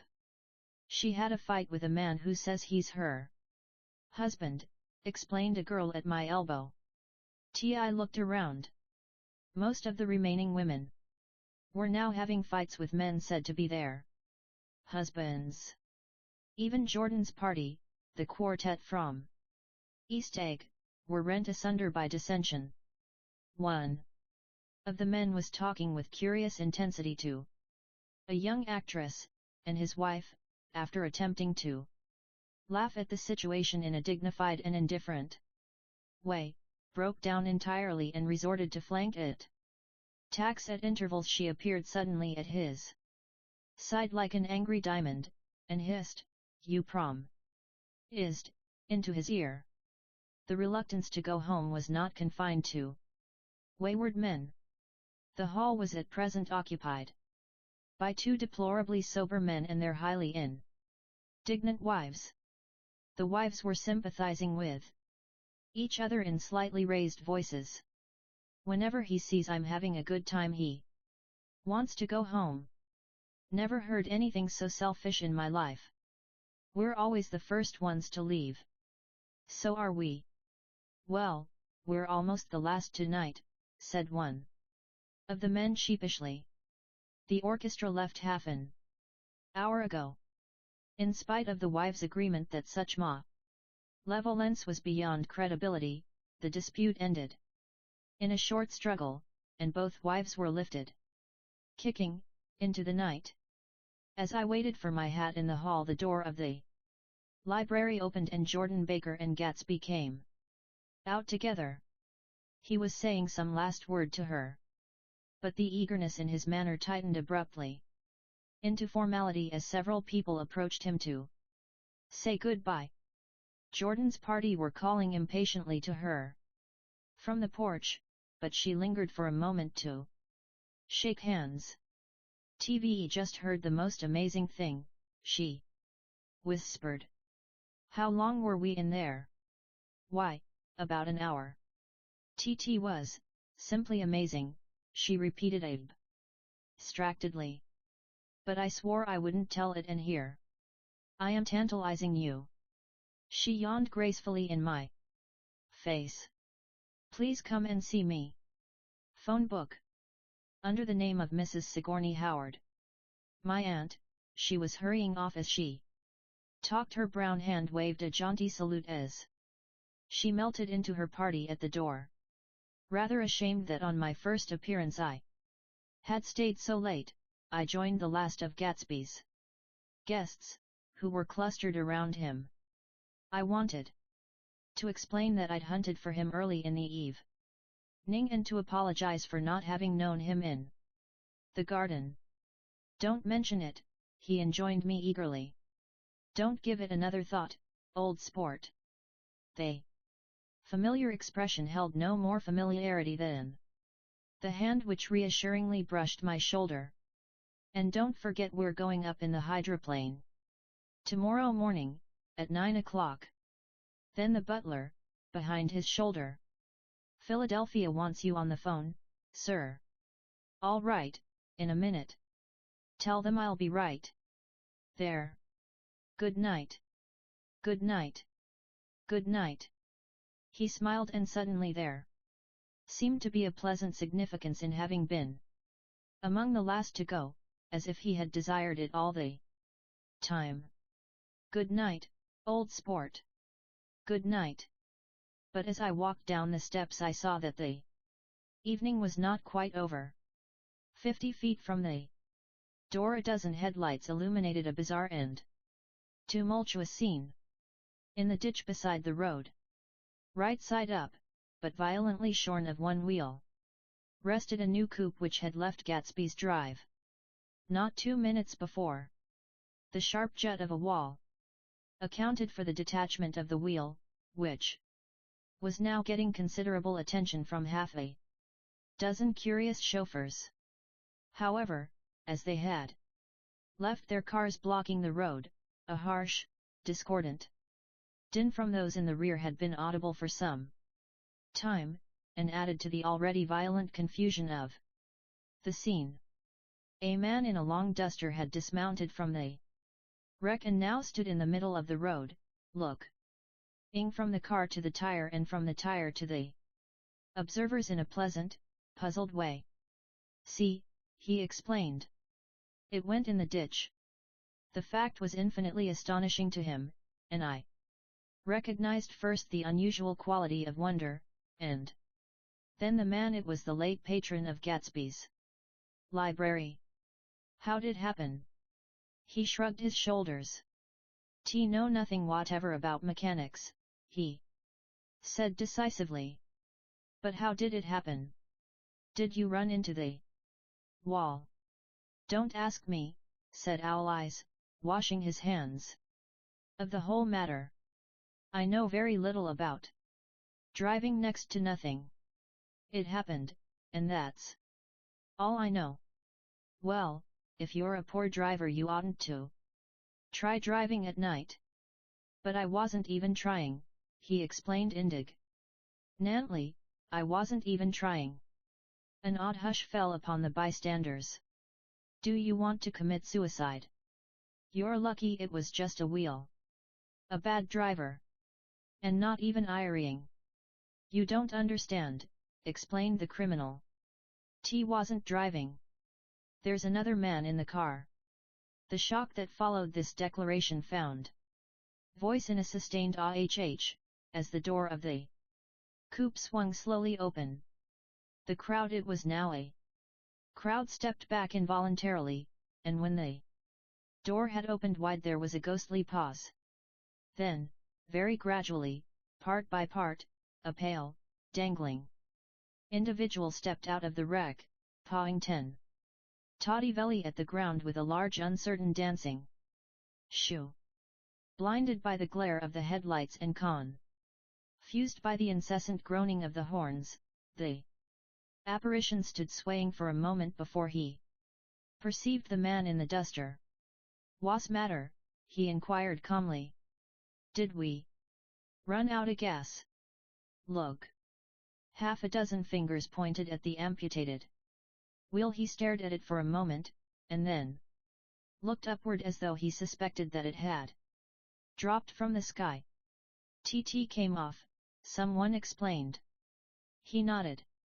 "At first I didn't notice we'd stopped." A pause. Then, taking a long breath and straightening his shoulders, he remarked in a determined voice. "Wonder ff tell me where there's a gas line sta. Shin. At least a dozen men, some of them a little better off than he was, explained to him that wheel and car were no longer joined by any physical bond. Back out, he suggested after a moment. Put her in reverse. But the wheel's off. He hesitated. "No harm in trying," he said. The caterwauling horns had reached a crescendo. And I turned away and cut across the lawn toward home. I glanced back once. A wafer of a moon was shining over Gatsby's house, making the night fine as before, and surviving the laughter and the sound of his still glowing garden.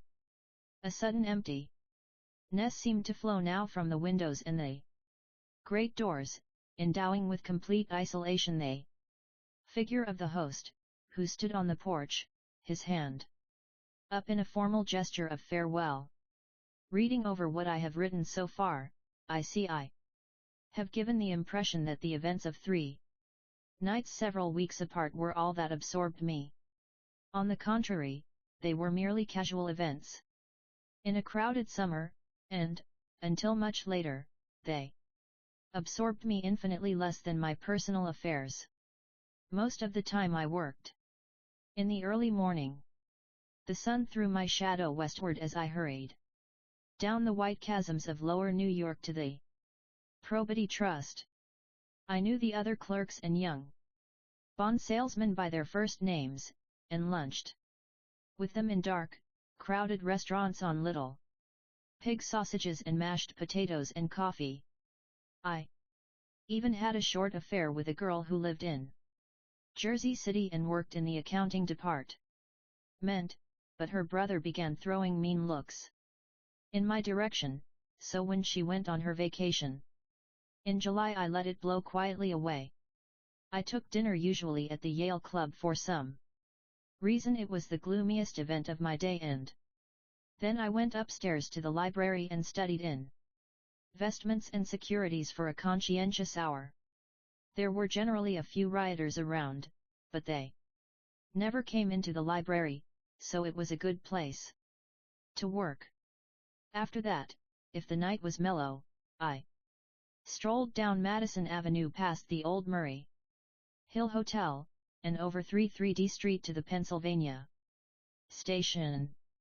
I began to like New York, the racy, adventurous feel of it at night, and the satisfaction that the constant flicker of men and women and machines gives To the restless eye, I liked to walk up Fifth Avenue and pick out romantic women from the crowd and imagine that in a few minutes I was going to enter into their lives, and no one would ever know or approve.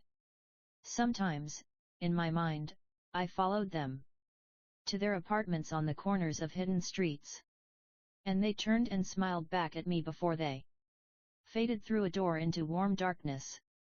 At the enchanted metropolitan twilight I felt a haunting loneliness sometimes, and felt it in others. Poor young clerks who loitered in front of windows waiting until it was time for a solitary restaurant dinner.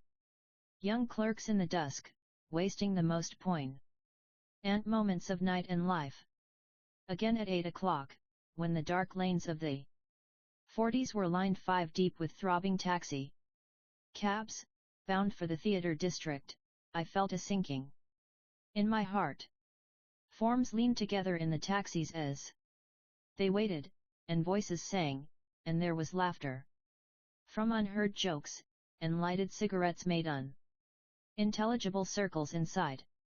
Imagining that I, too, was hurrying toward gaiety and sharing their intimate excitement, I wished them well.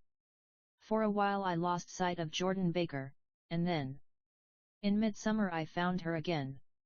At first I was flattered to go places with her, because she was a golf champion, and everyone knew her name.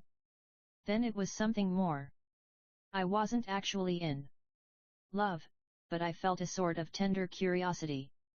The poured, haughty face that she turned to the world concealed something most affectations conceal something. Eventually, even though they don't in the beginning. And one day I found what it was. When we were on a house party together up in Warwick, she left a borrowed car out in the rain with the top down, and then lied about it, and suddenly I remembered the story about her that had eluded me that night at Daisy's. At her first big golf tournament there was a row that nearly reached the newspapers, a suggestion that she had moved her ball from a bad lie in the semi-final round. The thing approached the proportions of a scandal, then died away. A caddy retracted his statement, and the only other witness admitted that he might have been mistaken.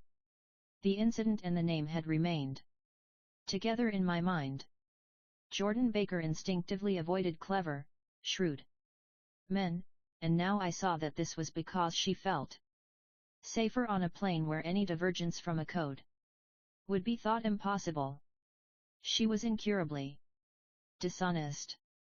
She wasn't able to endure being at a disadvantage, and, given this unwillingness, I suppose she had begun dealing in subterfuges when she was very young in order to keep that cool, insolent smile turned to the world and yet satisfy the demands of her hard, jaunty body. It made no difference to me. Dishonesty in a woman is a thing you never blame deeply. I was casually sorry, and then I forgot.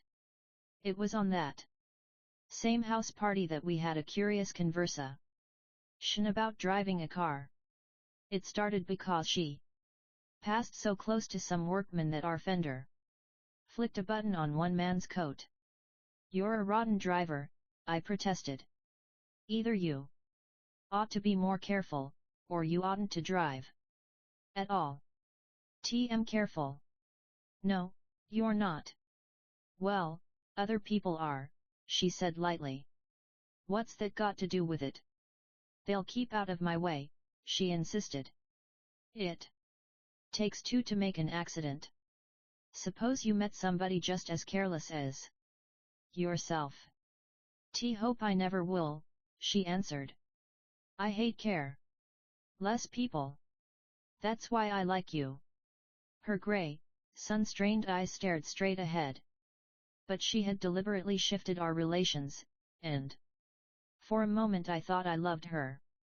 But I am slow thinking and full of interior rules that act as brakes on my desires, and I knew that first I had to get Myself definitely out of that tangle back home. I'd been writing letters once a week and signing them, love, Nick, and all I could think of was how, when that certain girl played tennis, a faint mustache of perspiration appeared on her upper lip. Nevertheless, there was a vague understanding that had to be tactfully broken off before I was free. Everyone suspects himself of at least one of the cardinal virtues, and this is mine. I am one of the few honest people that I have ever known. Chapter 4. On Sunday morning, while church bells rang in the villages along shore, the world and its mistress turned to Gatsby's house and twinkled hilariously on his lawn. "He's a bootlegger," said the young ladies, moving somewhere between his cocktails and his flowers. "One time he killed a man who had found out that he was nephew to von Hindenburg and second cousin to the devil. Reach me a rose, honey, and pour me a last drop into that there crystal glass. Once I wrote down on the empty spaces of a time table the names of those who came to Gatsby's house that summer. It is an old timetable now, integrating at its folds, and headed this schedule. In effect July 5, 1922. But I can still read the grey names, and they will give you a better impress Zion than my generalities of those who accepted Gatsby's hospitality and paid him the subtle tribute of knowing nothing whatever about him. From East Egg, then, came the Chester Beckers, and the Leaches, and a man named Bunsen, whom I knew at Yale, and Dr. Webster Civet, who was drowned last summer up in Maine, and the Horn Beams and the Willie Voltaires, and a whole clan named Black Buck, who always gathered in a COR 73 and flipped up their noses like goats at whoso ever came near, and the Ismays and the Christies, or rather Hubert Auerbach and Mr. Christie's wife, and Edgar Beaver, whose hair, they say, turned cotton white one winter afternoon for no good reason at all. Clarence Endive was from East Egg, as I remember. He came only once, in white knickerbockers, and had a fight with a bum named Eddie in the garden. From farther out on the island came the Cheadles and the O.R.P. Schraders, and the Stonewall Jackson Abrams of Georgia, and the Fish Guards and the Ripley Snells. Snell was there 3 days before he went to the penitentiary, so drunk out on the gravel drive that Mrs. Ulysses Sweat's automobile ran over his right hand. The Danceys came, too, and S.B. Whitebait, who was well over 60, and Maurice A. Flink, and the Hammerheads, and Beluga the tobacco importer, and Beluga's girls. From West Egg came the Poles and the Mulreadys, and Cecil Roebuck and Cecil Shern and Gulick, the state senator and Newton Orchid, who controlled films par excellence, and Eckhost and Clyde Cohen and Don S. Schwartz, the Sun, and A.R. Thursday McCarty, all connected with the movies in one way or another, and the Catlips and the Bembergs, and G. Earl Muldoon, brother to that Muldoon who afterward strangled his wife. De Fontano the pro-motor came there, and Ed LeGros and James B. Rotgut, Ferret and the De Jongs and Ernest Lilly. They came to gamble, and when Ferret won dared into the garden, it meant he was cleaned out. An associated traction would have to fluctuate profitably next day. A man named Klipspringer was there so often and so long that he became known as the Boarder. I doubt if he had any other home. Of theatrical people there were Gus Weyes and Horace O'Donnell, Van and Lester Meyer and George Duckweed and Francis Bull. Also from New York were the Chromes, and the Backysones and the Denekers and Russell Betty and the Corrigans and the Kellehers and the Dewars and the Scullys and S.W. Belcher and the Smirks and the Young Quins, divorced now, and Henry L. Palmetto, who killed himself by jumping in front of a subway train in Times Square. Benny McClanahan arrived always with 4 girls. They were never quite the same ones in Fissy Cal person, but they were so identical one within other that it inevitably seemed they had been there before. I have forgotten their names. Jacqueline, I think, or else Consula, or Gloria, or Judy, or June.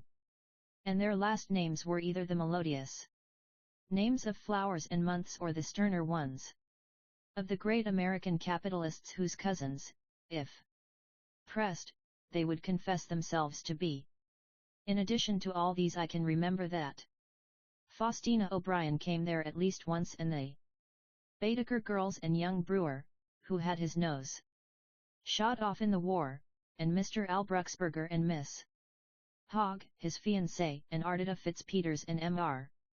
P. Jewett, once head of the American Legion, and Miss Claudia Hibb, with a man reputed to be her chauffeur, and a prince of something, whom we called Duke, and whose name, if I ever knew it, I have forgotten. All these people came to Gatsby's house in the summer. At 9 o'clock, one morning late in July, Gatsby's gorgeous car lurched up the rocky drive to my door and gave out a burst of melody from its 3-noted horn. It was the first time he had called on me, though I had gone to 2 of his parties, mounted in his hydroplane, and, at his urgent invitation, made frequent use of his beach. "Good morning, old sport. You're having lunch with me today, and I thought we'd ride up together." He was balancing himself on the dashboard of his car with that resourcefulness of movement that is so peculiarly American, that comes, I suppose, with the absence of lifting work in youth and, even more, with the formless grace of our nervous, sporadic games. This quality was continually breaking through his punctilious manner in the shape of restlessness. He was never quite still, there was always a tapping foot somewhere or the impatient opening and closing of a hand. He saw me looking with admiration at his car. "TT's pretty, isn't it, old sport?" He jumped off to give me a better view. "Haven't you ever seen it before?" I'd seen it. Everybody had seen it. It was a rich cream color, bright with nickel, swollen here and there in its monstrous length, with triumphant hat boxes and supper boxes and tool boxes, and raced with a labyrinth of windshields that mirrored a dozen suns, sitting down behind many layers of glass in a sort of green leather conservatory. We started to town. I had talked with him perhaps half a dozen times in the past month, and found, to my disappointment, that he had little to say. So my first impression, that he was a person of some undefined consequence, had gradually faded, and he had become simply the proprietor of an elaborate roadhouse next door. And then came that disconcerting ride. We hadn't reached West Egg Village before Gatsby began leaving his elegant sentences unfinished and slapping himself indecisively on the knee of his caramel-colored suit. "Look here, old sport," he broke out surprisingly. "What's your opinion of me, anyhow?" A little overwhelmed, I began the generalized science which that question deserves. "Well, I'm going to tell you something about my life," he interrupted. "I don't want you to get a wrong idea of me from all these stories you hear." So he was aware of the bizarre accusations that flavored conversation in his halls. "T'll tell you God's truth." His right hand suddenly ordered divine retribution to stand by. "T.I. am the son of some wealthy people in the Middle West, all dead now. I was brought up in America, but educated at Oxford, because all my ancestors have been educated there for many years. It is a Family tradition. He looked at me sideways and I knew why. Dan Baker had believed he was lying. He hurried. The phrase educated at Oxford, or swallowed it, or choked on it, as though it had bothered him before. And with this doubt, his whole statement fell to pieces, and I wondered if there wasn't something a little sinister about him, after all. What part of the Middle West? I inquired. Casually.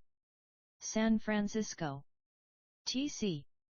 My family all died and I came into a good deal of money. His voice was solemn, as if the memory of that sudden extinction of a clan still haunted him.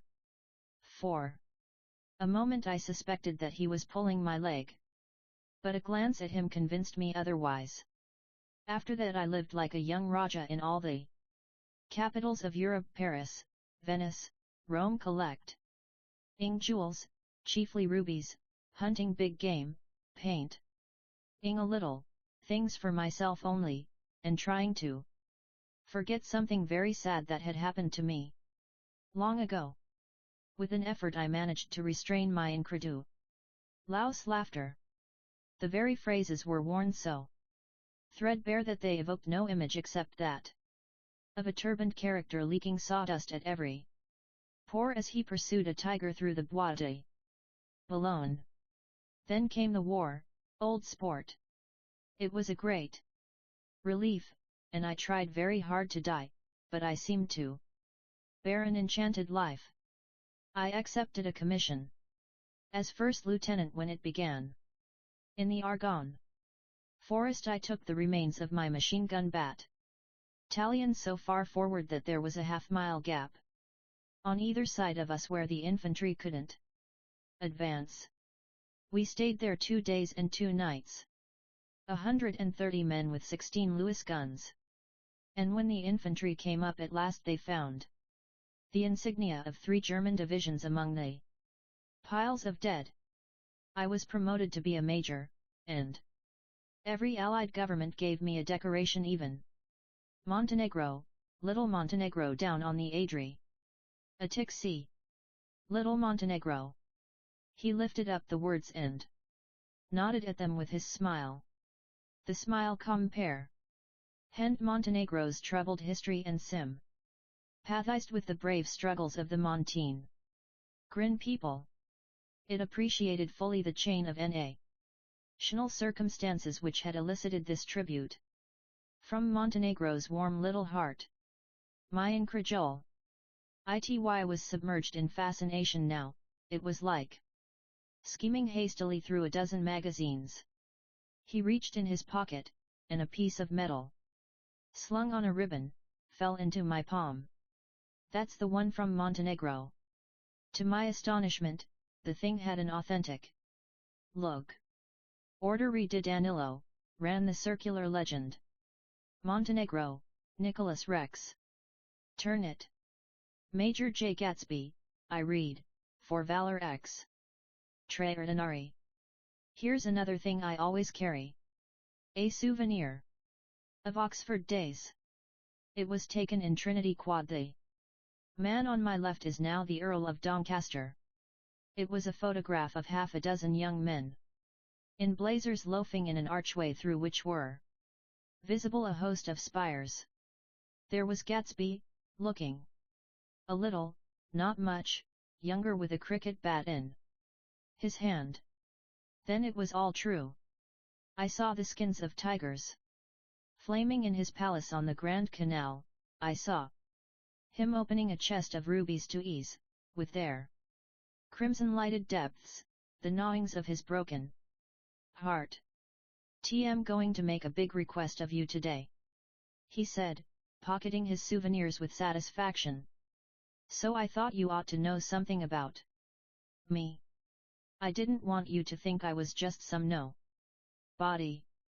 You see, I usually find myself among strangers because I drift here and there trying to forget the sad thing that happened to me." He hesitated. "You'll hear about it this afternoon. At lunch." "No, this afternoon." I happened to find out that you're taking Miss Baker to tea. Do you mean you're in love with Miss Baker? No, old sport, am not. But Miss Baker has kindly consented to speak to you about this matter. T hadn't the faintest idea what this matter was. But I was more annoyed than interested. I hadn't asked Jordan to tea in order to discuss Mr. J. Gatsby. I was sure the request would be something utterly fantastic, and for a moment I was sorry I'd ever set foot upon his overpopulated lawn. He wouldn't say another word. His correctness grew on him as we neared the city. We passed Port Roosevelt, where there was a glimpse of red-belted ocean-going ships, and sped along a cobbled slum lined with the dark, undesert saloons of the faded gilt 1900s. Then the valley of ashes opened out on both sides of us, and I had a glimpse of Mrs. Wilson straining at the garage pump with panting vitality as we went by. With fenders spread like wings we scattered light through half Astoria, only half, for as we twisted among the pillars of the elevated I heard the familiar jug spat slash of a motorcycle, and a frantic policeman rode alongside. "All right, old sport," called Gatsby. We slowed down. Taking a white card from his wallet, he waved it before the man's eyes. "Right you are," agreed the policeman, tipping his cap. "Know you next time, Mr. Gatsby." "Excuse me. What was that?" I inquired. "The picture of Oxford. T was able to do the commissioner a favor once, and he sends me a Christmas card every year. Over the Great Bridge, with the sunlight through the girders making a constant flicker upon the moving cars, with the city rising up across the river in white heaps and sugar lumps, all built with a wish out of non-olfactory money. The city scene from the Queensboro Bridge is always the city scene for the first time, in its first wild promise of all the mice, Terry and the beauty in the world. A dead man passed us in a hearse heaped with blooms, followed by 2 carriages with drawn blinds, and by more cheerful carriages for friends. They friends looked out at us with the tragic eyes and short upper lips of southeastern Europe, and I was glad that the sight of Gatsby's splendid car was included in their somber holiday. As we crossed Blackwell's Island, a limousine passed us, driven by a white chauffeur, in which sat 3 modish Negroes, 2 bucks and a girl. I laughed aloud as the yolks of their eyeballs rolled toward us in haughty rivalry. Anything can happen now that we've slid over this bridge, I thought, anything at all. Even Gatsby could happen, without any particular wonder. Roaring noon. In a well-fanned 42nd Street cellar I met Gatsby for lunch. Blinking away the brightness of the street outside, my eyes picked him out obscurely in the anteroom, talking to an other man. "Mr. Carraway, this is my friend Mr. Wolf's." Him. A small, flat-nosed Jew raised his large head and regarded me with 2 fine growths of hair which luxuriated in either nostril. After a moment I covered his tiny eyes in the half-darkness. "So I took one look at him," said Mr. Wolf's. Him, shaking my hand earnestly, "and what do you think I did?" "What?" I inquired politely. But evidently he was not addressing me, for he dropped my hand and covered Gatsby with his expressive nose. Ty handed the money to Cat's Paw and I said, "All right, Cat's Paw, don't pay him a penny till he shuts his mouth." He shut it then and there. Gatsby took an arm of each of us and moved forward into the restaurant, whereupon Mr. Wolf's heme swallowed a new sentence he was starting and lapsed into a somnambulatory abstraction. "Highballs, asked the head waiter.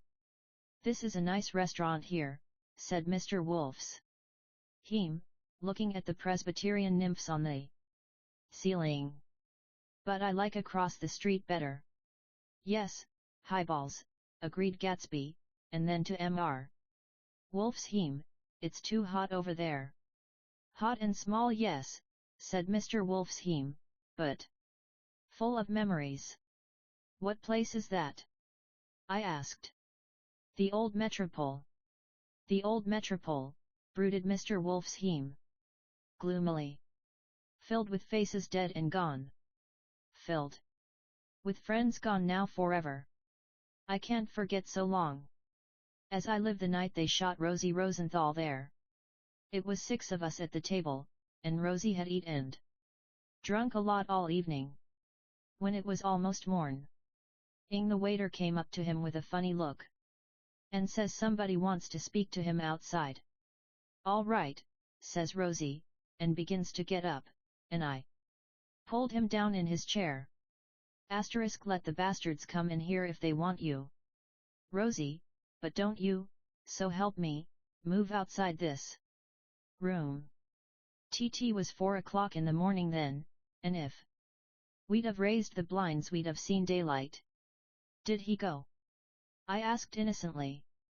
Sure he went. Mr. Wolfshiem's nose flashed at me indignantly. He turned around in the door and says, don't let that waiter take away my coffee. Then he went out on the sidewalk, and they shot him 3 times in his full belly and drove away. 4 of them were electrocuted, I said, remembering. 5, with Becker. His nostrils turned to me in an interested way. I understand you're looking for a business connection. The juxtaposition of these 2 remarks was startling. Gatsby answered for me. Oh, no, he exclaimed, this isn't the man. No. Mr. Wolfsheim seemed disappointed. This is just a friend. I told you we'd talk about that some other time. Beg your pardon, said Mr. Wolfsheim, I had a wrong man. A succulent hash arrived, and Mr. Wolfsheim, forgetting the more sentimental atmosphere of the old metropole, began to eat with ferocious delicacy. His eyes, meanwhile, roved very slowly all around the room. He completed the arc by turning to inspect the people directly behind. I think that, except for my presence, he would have taken one short glance beneath our own table. Look here, old sport, said Gatsby, leaning toward me, I'm afraid I made you a little angry. This morning in the car. There was the smile again, but this time I held out against it. Don't like mysteries, I answered, and I don't understand why you won't come out frankly and tell me what you want. Why has it all got to come through Miss Baker? Oh, it's nothing underhand, he assured me. Miss Baker's a great sportswoman, you know, and she'd never do anything that wasn't all right. Suddenly he looked at his watch, jumped up, and hurried from the room, leaving me with Mr. Wolfsheim at the table. He has to telephone, said Mr. Wolfsheim, following him with his eyes. Fine fellow, isn't he? Handsome to look at and a perfect gentleman. Yes. He's an Oxford man. CEO? He went to Oxford College in England. You know Oxford College? T've heard of it. It's one of the most famous colleges in the world. Have you known Gatsby for a long time? I inquired. Several years, he answered in a gratified way. Made the pleasure of his acquaintance just after the war. But I knew I had discovered a man of fine breeding after I talked with him an hour. I said to myself, there's the kind of man you'd like to take home and introduce to your mother and sister. He paused. I see you're looking at my cuff, but Tons. I hadn't been looking at them, but I did now. They were composed of oddly familiar pieces of ivory. Finest specimens of human molars, he informed me. Well, I inspected them. That's a very interesting idea. Yet. He flipped his sleeves up under his coat. Yet, Gatsby's very careful about women. He would never so much as look at a friend's wife. When the subject of this instinctive trust returned to the table and sat down, Mr. Wolfsheim drank his coffee with a jerk and got to his feet. Have enjoyed my lunch, he said, and I'm going to run off from you two young men before I outstay my welcome.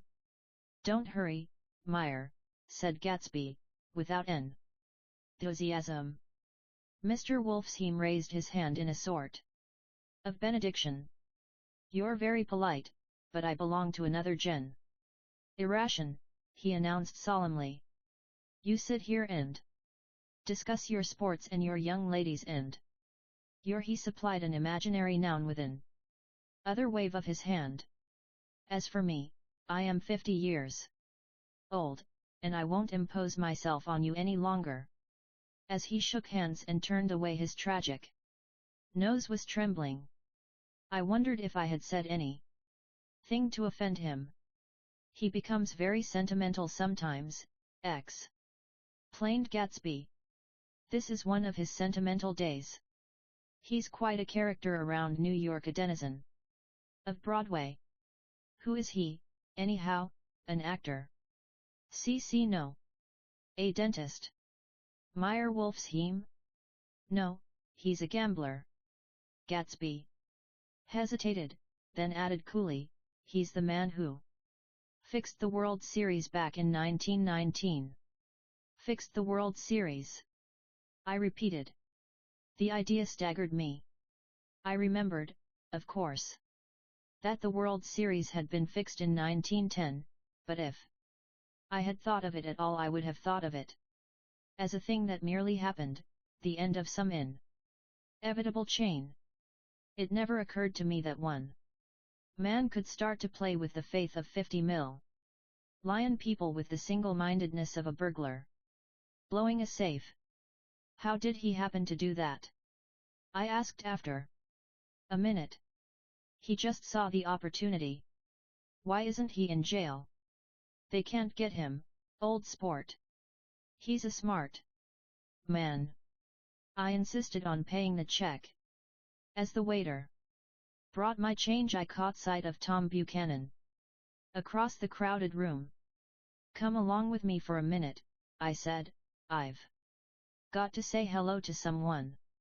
When he saw us, Tom jumped up and took half a dozen steps in our direction. Where've you been? He demanded eagerly. Daisy's furious because you haven't called up. This is Mr. Gatsby, Mr. Buchanan. They shook hands briefly, and a strained, unfamiliar look of embarrassment came over Gatsby's face. How've you been, anyhow? Demanded Tom of me. How'd you happen to come up this far to eat? Been having lunch with Mr. Gatsby. I turned toward Mr. Gatsby, but he was no longer there. One October day in 1917, said Jordan Baker that afternoon, sitting up very straight on a straight chair in the tea garden at the Plaza Hotel. I was walking along from one place to another, half on the sidewalks and half on the lawns. I was happier on the lawns because I had on shoes from England with rubber knobs on the soles that bit into the soft ground. I had on a new plaid skirt, also that blew a little in the wind, and whenever this happened, the red, white, and blue banners in front of all the houses stretched out stiff and said, "Tut tut tut tut," in a disapproving way. The largest of the banners and the largest of the lawns belonged to Daisy Faye's house. She was just 18, 2 years older than me, and by far the most popular of all the young girls in Louisville. She dressed in white, and had a little white roadster. And all day long the telephone rang in her house and excited young officers from Camp Taylor demanded the privilege of monopolizing her that night. Anyways, for an hour. When I came opposite her house that morning, her white roadster was beside the curb, and she was sitting in it with a lieutenant I had never seen before. They were so engrossed in each other that she didn't see me until I was 5 feet away. "Hello, Jordan," she called unexpectedly. "Please come here." I was flattered that she wanted to speak to me. Because of all the older girls I admired her most. She asked me if I was going to the Red Cross and make bandages. I was. Well, then, would I tell them that she couldn't come that day? The officer looked at Daisy while she was speaking, in a way that every young girl wants to be looked at sometime, and because it seemed romantic to me I have remembered the incident ever since. His name was Jay Gatsby, and I didn't lay eyes on him again for over 4 years even after I'd met him on Long Island. I didn't realize it was the same man. That was 1917. By the next year, I had a few beaux myself, and I began to play in tournaments, so I didn't see Daisy very often. She went with a slightly older crowd when she went with anyone at all. Wild rumors were circulating about her, how her mother had found her packing her bag one winter night to go to New York and say goodbye to a soldier who was going overseas. She was effectually prevented, but she wasn't on speaking terms with her family for several weeks. After that she didn't play around with the soldiers anymore, but only with a few flat-footed, short-sighted young men in town, who couldn't get into the army at all. By the next autumn she was gay again, gay as ever. She had a debut after the armistice, and in February she was presumably engaged to a man from New Orleans. In June she married Tom Buchanan of Chicago, with more pomp and circumstance than Louisville ever knew before. He came down with 100 people in 4 private cars, and hired a whole floor of the Mulbach Hotel. And the day before the wedding he gave her a string of pearls valued at $350,000. I was a bridesmaid. I came into her room half an hour before the bridal dinner, and found her lying on her bed as lovely as the June night in her flowered dress and as drunk as a monkey. She had a bottle of Sauterne in one hand and a letter in the other. "Gratulate me," she muttered. "Never had a drink before, but oh how I do enjoy it." "What's the matter, Daisy?" I was scared. I can tell you, I'd never seen a girl like that before. Copyright. Here, dears. She groped around in a waste basket she had with her on the bed and pulled out the string of pearls. "Take 'em downstairs and give 'em back to whoever they belong to. Tell 'em all Daisy's change her mine. Say, Daisy's change her mine." She began to cry, cried and cried. I rushed out and found her mother's maid, and we locked the door and got her into a cold bath. She wouldn't let go of the letter. She took it into the tub with her and squeezed it up into a wet ball, and only let me leave it in the soap dish when she saw that it was coming to pieces like snow. But she didn't say another word. We gave her spirits of ammonia and put ice on her forehead and hooked her back into her dress, and half an hour later, when we walked out of the room, the pearls were around her neck and the incident was over. Next day at 5 o'clock she married Tom Buchanan without so much as a shiver, and started off on a 3-month trip to the South Seas. I saw them in Santa Barbara when they came back, and I thought I'd never seen a girl so mad about her husband. If he left the room for a minute, she'd look around uneasily, and say, "Where's Tom?" "Gone," and wear the most abstracted expression. Until she saw him coming in the door. She used to sit on the sand with his head in her lap by the hour, rubbing her fingers over his eyes and looking at him with unfathomable delight. It was touching to see them together. It made you laugh in a hushed, fascinated way. That was in August. A week after I left Santa Barbara, Tom ran into a wagon on the Ventura Road one night, and ripped a front wheel off his car.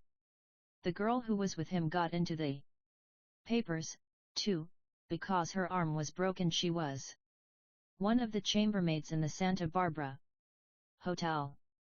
The next April Daisy had her little girl, and they went to France for a year. I saw them one spring in Cannes, and later in Deauville, and then they came back to Chicago to settle down. Daisy was popular in Chicago, as you know. They moved with a fast crowd, all of them young and rich and wild, but she came out with an absolutely perfect reputation. Perhaps because she doesn't drink. It's a great advantage not to drink among hard drinking people. You can hold your tongue, and, more over, you can time any little irregularity of your own so that everybody else is so blind that they don't see or care.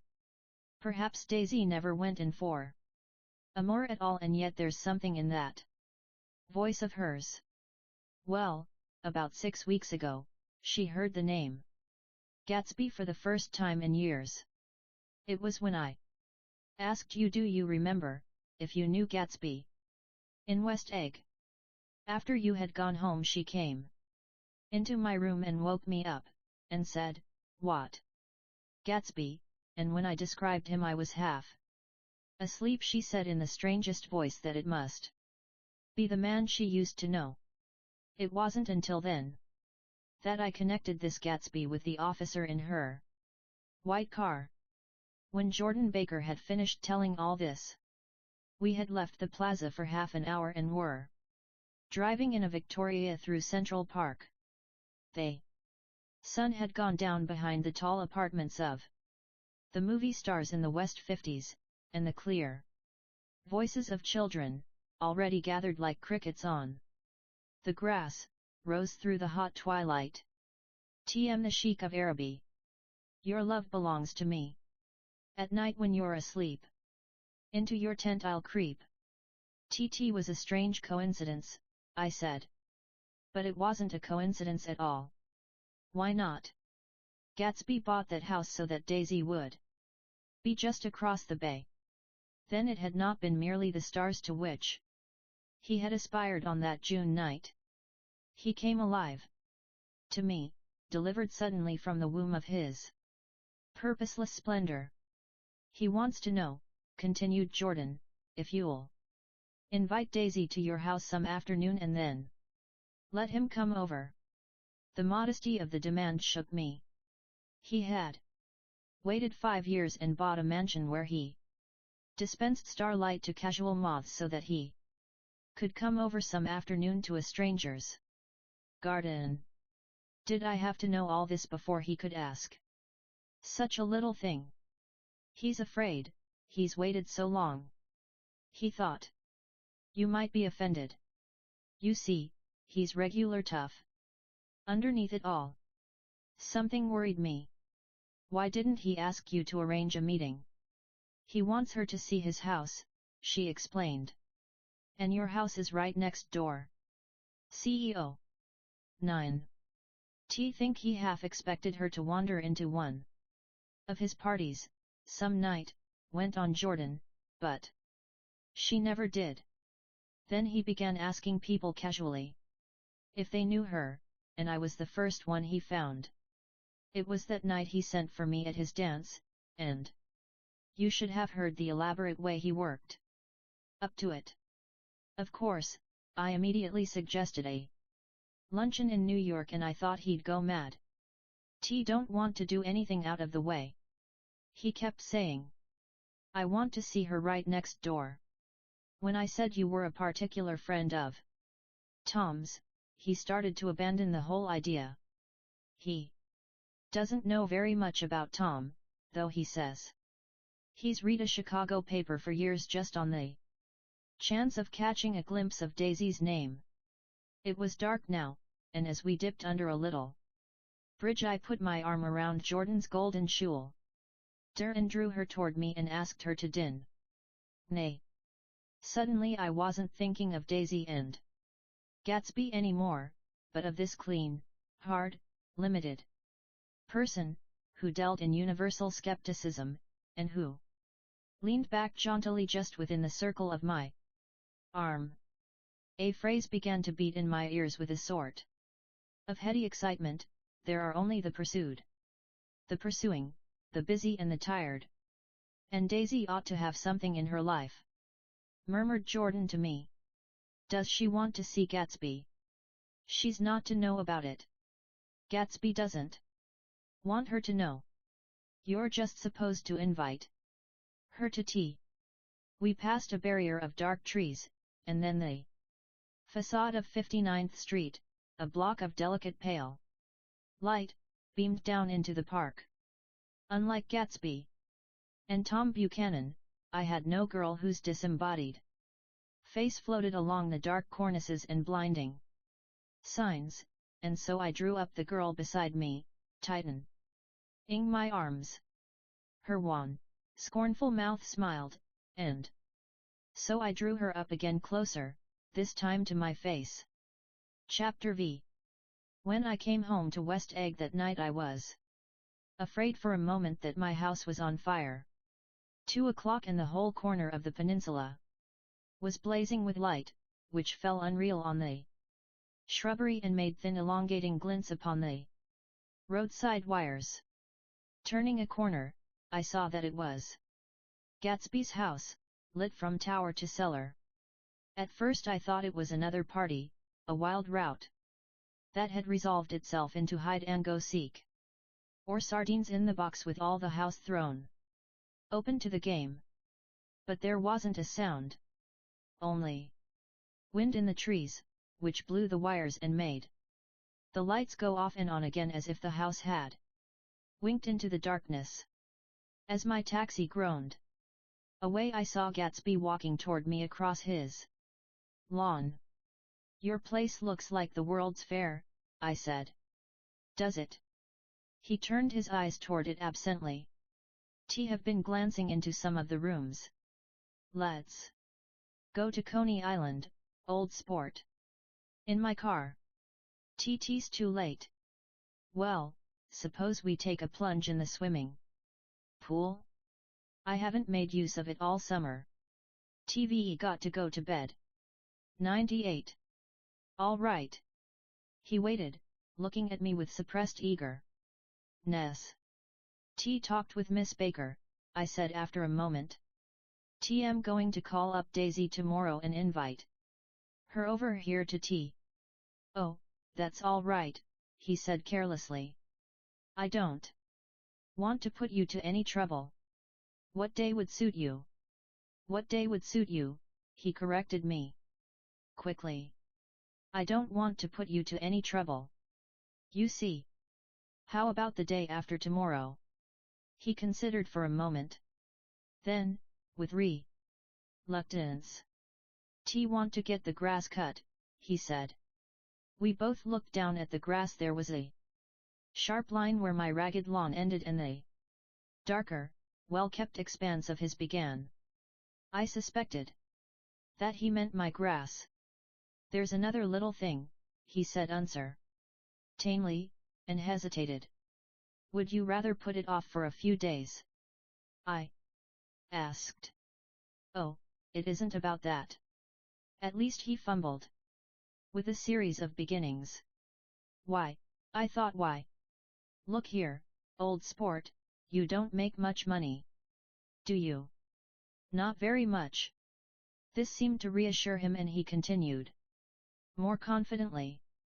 T thought you didn't, if you'll pardon my see, I carry on a little business on the side, a sort of sideline, you understand. And I thought that if you don't make very much you're selling bonds. Aren't you, old sport? CC trying to. Well, this would interest you.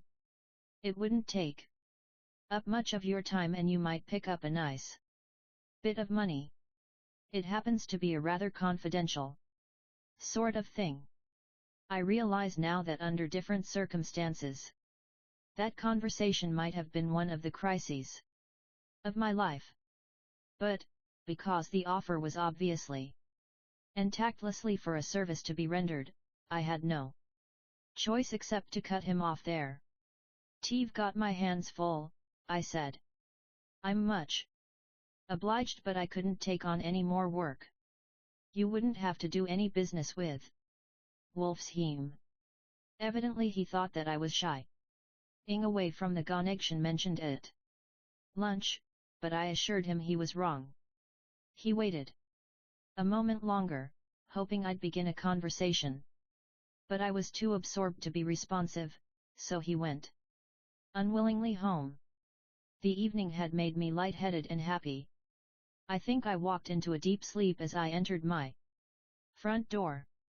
So I don't know whether or not Gatsby, the Great Gatsby IOI, went to Coney Island, or for how many hours he glanced into rooms while his house blazed gaudily on. I called up Daisy from the office next morning and invited her to come to tea. "Don't bring Tom," I warned her. "What? Don't bring Tom?" "Who is Tom?" she asked innocently. The day agreed upon was pouring rain. At 11 o'clock a man in a raincoat, dragging a lawnmower, tapped at my front door and said that Mr. Gatsby had sent him over to cut my grass. This reminded me that I had forgotten to tell my Finn to come back, so I drove into West Egg Village to search for her among soggy whitewashed alleys and to buy some cups and lemons and flowers. The flowers were unnecessary, for at 2 o'clock, a greenhouse arrived from Gatsby's, with innumerable receptacles to contain it. An hour later the front door opened nervously, and Gatsby, in a white flannel suit, silver shirt, and gold-colored tie, hurried in. He was pale, and there were dark signs of sleeplessness beneath his eyes. "Ts everything all right?" he asked immediately. "The grass looks fine, if that's what you mean." "What grass?" he inquired blankly. "Oh, the grass in the yard." He looked out the window at it. But, judging from his expression, I don't believe he saw a thing. "Looks very good," he remarked vaguely. One of the papers said they thought the rain would stop about 4:01. Think it was the Journal. "Have you got everything you need in the shape of tea?" I took him into the pantry, where he looked a little reproachfully at the Finn. Together we scrutinized the 12 lemon cakes from the delicatessen shop. "Will they do?" I asked. Of course. They're fine," and he added hollowly, "Old sport." The rain cooled about 3:30 to a damp mist, through which occasional thin drops swam like dew. Gatsby looked with vacant eyes through a copy of Clay's Economics, starting at the niche tread that shook the kitchen floor, and peering toward the bleared windows from time to time as if a series of invisible but alarming happenings were taking place outside. Finally he got up and informed me, in an uncertain voice, that he was going home. "Why's that?" "Nobody's coming to tea. It's too late."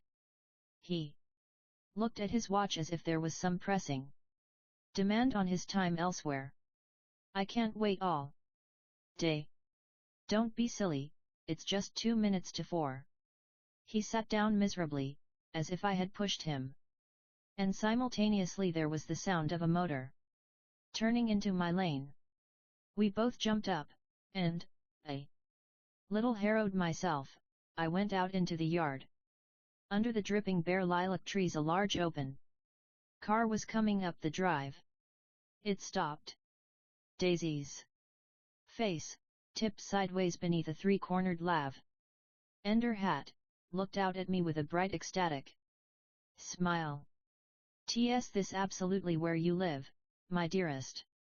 1. The exhilarating ripple of her voice was a wild tonic in the rain. I had to follow the sound of it. For a moment, up and down, with my ear alone. Before any words came through, a damp streak of hair lay like a dash of blue paint across her cheek. And her hand was wet with glistening drops as I took it to help her from the car. "Are you in love with me?" she said low in my ear, "or why did I have to come alone? That's the secret of Castle Rack Rent. Tell your chauffeur to go far away and spend an hour. Come back in an hour, Ferdy." Then in a grave murmur, "His name is Ferdy. Does the gasoline affect his nose?" Don't think so," she said innocently. "Why?" We went in. To my overwhelming surprise the living room was deserted. "Well, that's funny," I exclaimed. "What's funny?" She turned her head as there was a light dignified knocking at the front door. I went out and opened it. Gatsby, pale as death, with his hands plunged like weights in his coat pockets, was standing in a puddle of water glaring tragically into my eyes. With his hands still in his coat pockets he stalked by me into the hall, turned sharply as if he were on a wire, and disappeared into the living room. It wasn't a bit funny.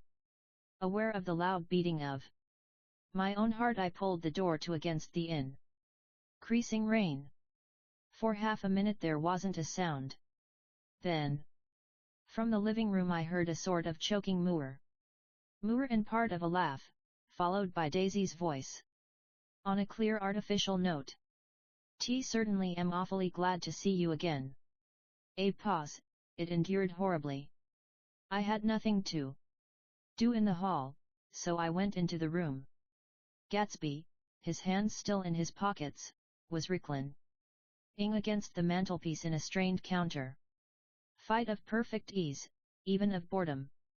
His head leaned back so far that it rested against the face of a defunct mantelpiece clock, and from this position, his distraught eyes stared down at Daisy, who was sitting, frightened but graceful, on the edge of a stiff chair. "We've met before," muttered Gatsby. His eyes glanced momentarily at me, and his lips parted with an abortive attempt at a laugh. Luckily the clock took this moment to tilt dangerously at the press sure of his head, whereupon he turned and caught it with trembling fingers, and set it back in place. Then he sat down, rigidly, his elbow on the arm of the sofa and his chin in his hand. "I'm sorry about the clock," he said. My own face had now assumed a deep tropical burn. I couldn't muster up a single commonplace out of the 1,000 in my head. "T's an old clock," I told them idiotically.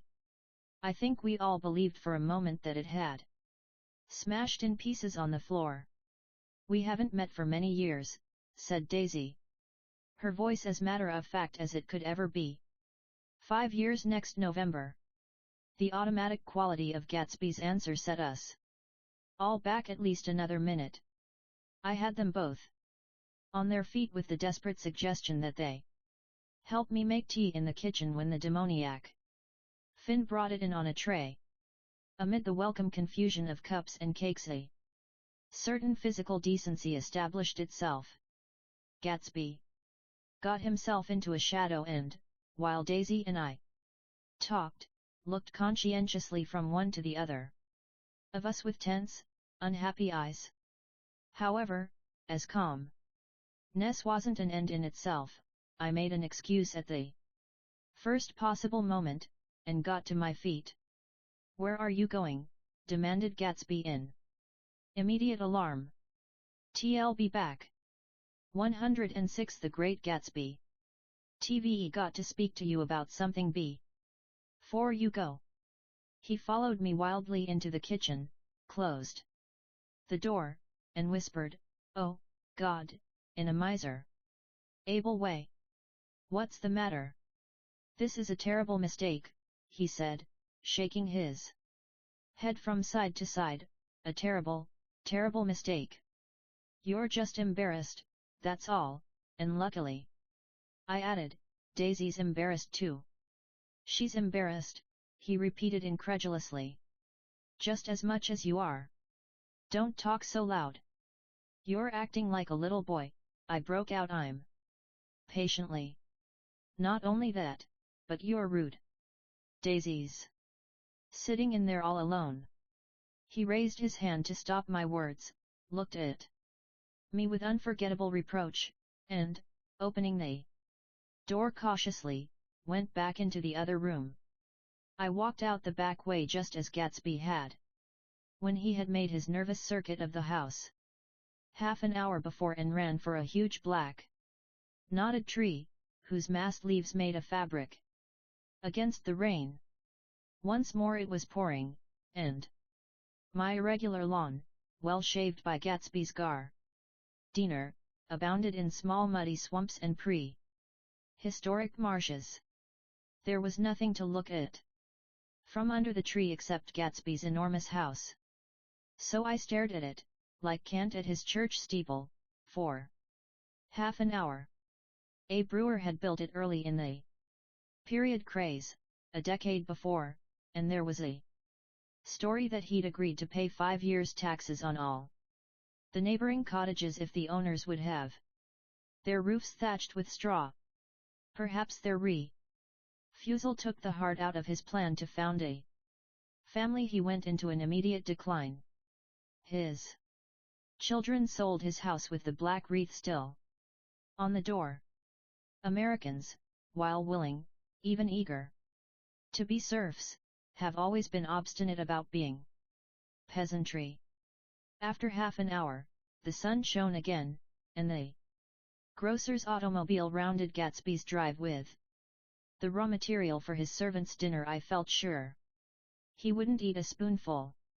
A maid began opening the upper windows of his house, appeared momentarily in each, and, leaning from the large central bay, spat meditatively into the garden.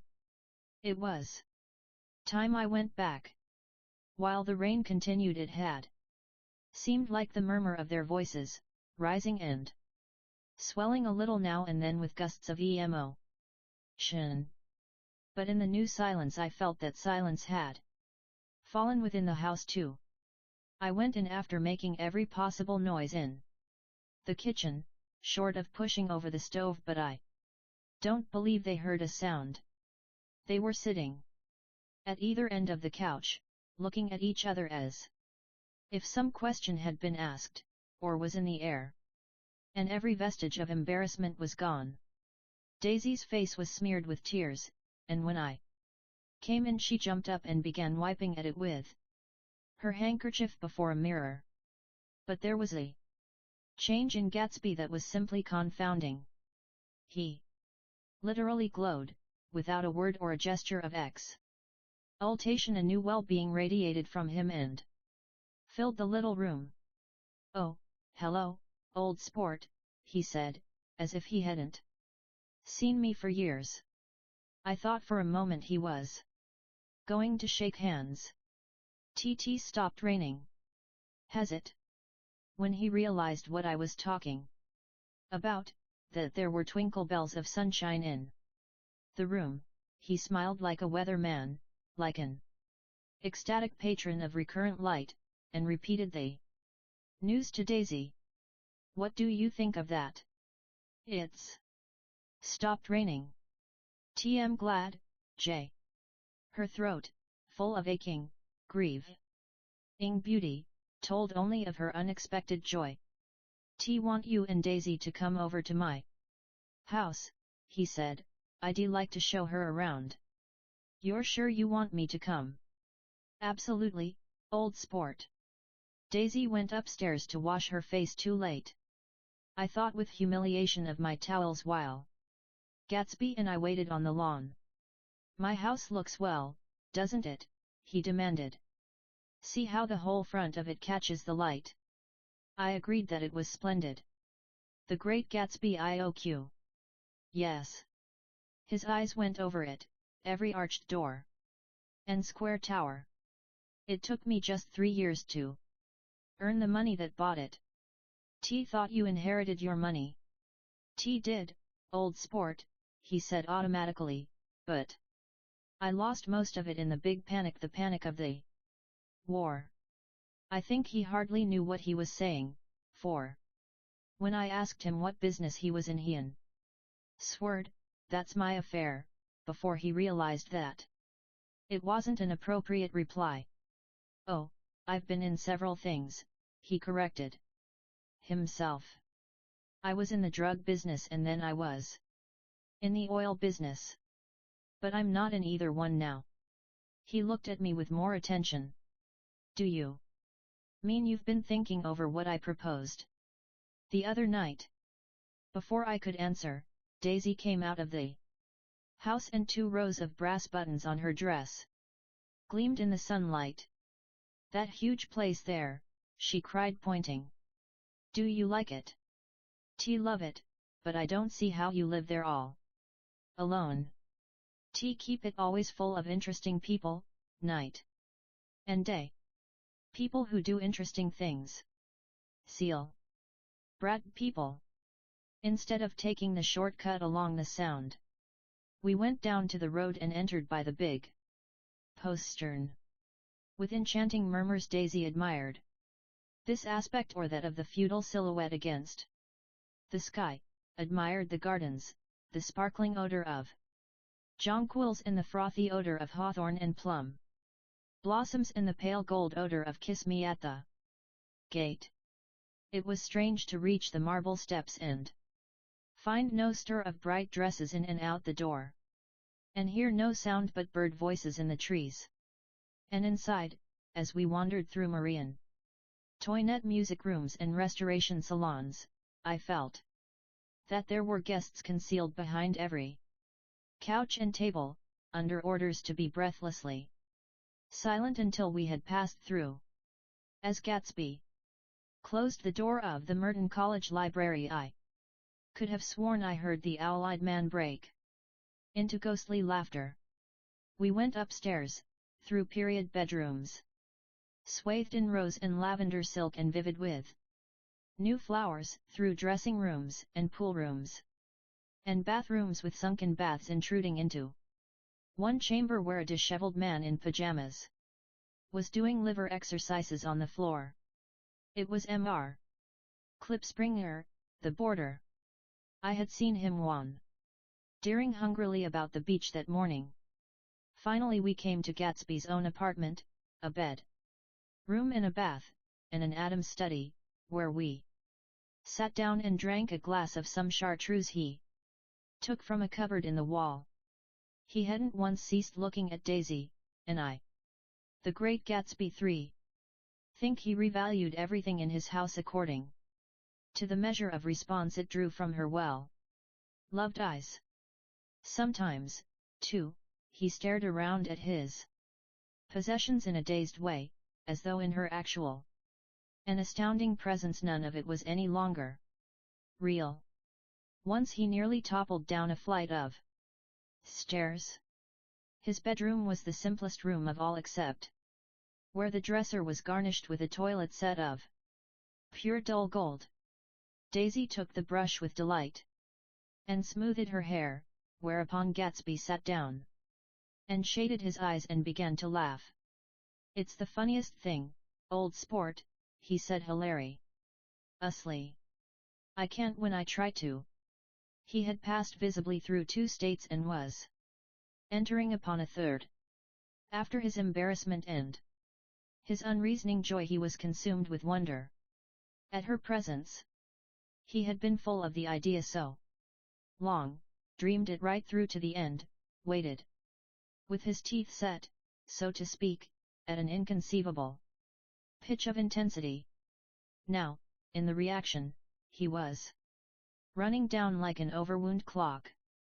Recovering himself in a minute, he opened for us 2 hulking patent cabinets which held his mast suits and dressing gowns and ties, and his shirts, piled like bricks in stacks a dozen high. "TVE got a man in England who buys me clothes. He sends over a selection of things at the beginning of each season, spring and fall. 112 The Great Gatsby." He took out a pile of shirts and began throwing them, one by one, before us, shirts of sheer linen, and thick silk and fine flannel, which lost their folds as they fell and covered the table in many-colored disarray. While we admired, he brought more, and the soft rich heap-mounted higher shirts with stripes and scrolls and plaids in coral and apple green and lavender and faint orange, with monograms of Indian blue. Suddenly, with a strained sound, Daisy bent her head into the shirts and began to cry stormily. "They're such beautiful shirts," she sobbed, her voice muffled in the thick folds. "It makes me sad, because I've never seen such beautiful shirts before." After the house, we were to see the grounds and the swimming pool, and the hydroplane and the mid-summer flowers, but outside Gatsby's window it began to rain again, so we stood in a row looking at the corrugated surface of the Sound. "TF it wasn't for the mist we could see your home across the bay," said Gatsby. "You always have a green light that burns all night at the end of your dock." Daisy put her arm through his abruptly, but he seemed absorbed in what he had just said. Possibly it had occurred to him that the colossal significance of that light had now vanished forever. Compared The Great Gatsby 113 to the great distance that had separated him from Daisy, it had seemed very near to her, almost touching her. It had seemed as close as a star to the moon. Now it was again a green light on a dock. His count of enchanted objects had diminished by 1. I began to walk about the room, examining various indefinite objects in the half-darkness. A large photograph of an elderly man in yachting costume attracted me, hung on the wall over his desk. "Who's this?" "That's Mr. Dan Cody, old sport." The name sounded faintly familiar. "He's dead now. He used to be my best friend. Years ago."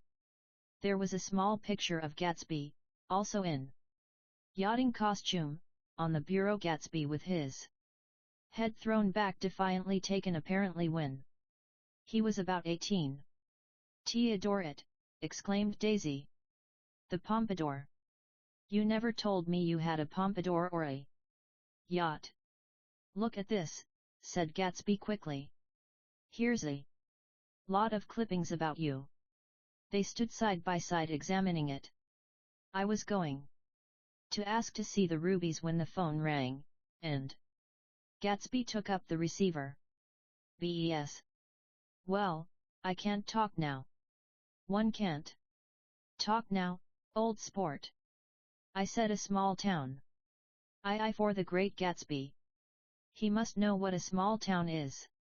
"Well, he's no use to us if Detroit is his idea of a small town." He rang off. "Come here quick," cried Daisy at the window. The rain was still falling, but the darkness had parted in the west, and there was a pink and golden billow of foamy clouds above the sea. "Look at that," she whispered, and then after a moment, "I'd like to just get one of those pink clouds and put you in it and push you around." I tried to go then, but they wouldn't hear of it. Perhaps my presence made them feel more satisfactory. Totally alone. Know what we'll do, said Gatsby, we'll have Klipspringer play the piano. He went out of the room calling Ewing, and returned in a few minutes accompanied by an embarrassed, slightly worn young man, with shell-rimmed glasses and scanty blonde hair. He was now decently clothed in a sport shirt, open at the neck, sneakers, and duck trousers of a nebulous hue. "Did we interrupt your exercises?" inquired Daisy politely. "T was asleep," cried Mr. Klipspringer, in a spasm of embarrassment. "That is, I'd been asleep. Then I got up." "Klipspringer plays the piano," said Gatsby, cutting him off. "Don't you, Ewing, old sport? T don't play well." "I don't. I hardly play at all. I'm all out of practice." "We'll go downstairs," interrupted Gatsby. He flipped a switch.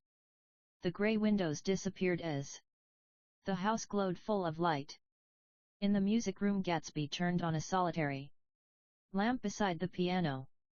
He lit Daisy's cigarette from a trembling match, and sat down with her on a couch far across the room, where there was no light save what the gleaming floor bounced in from the hall.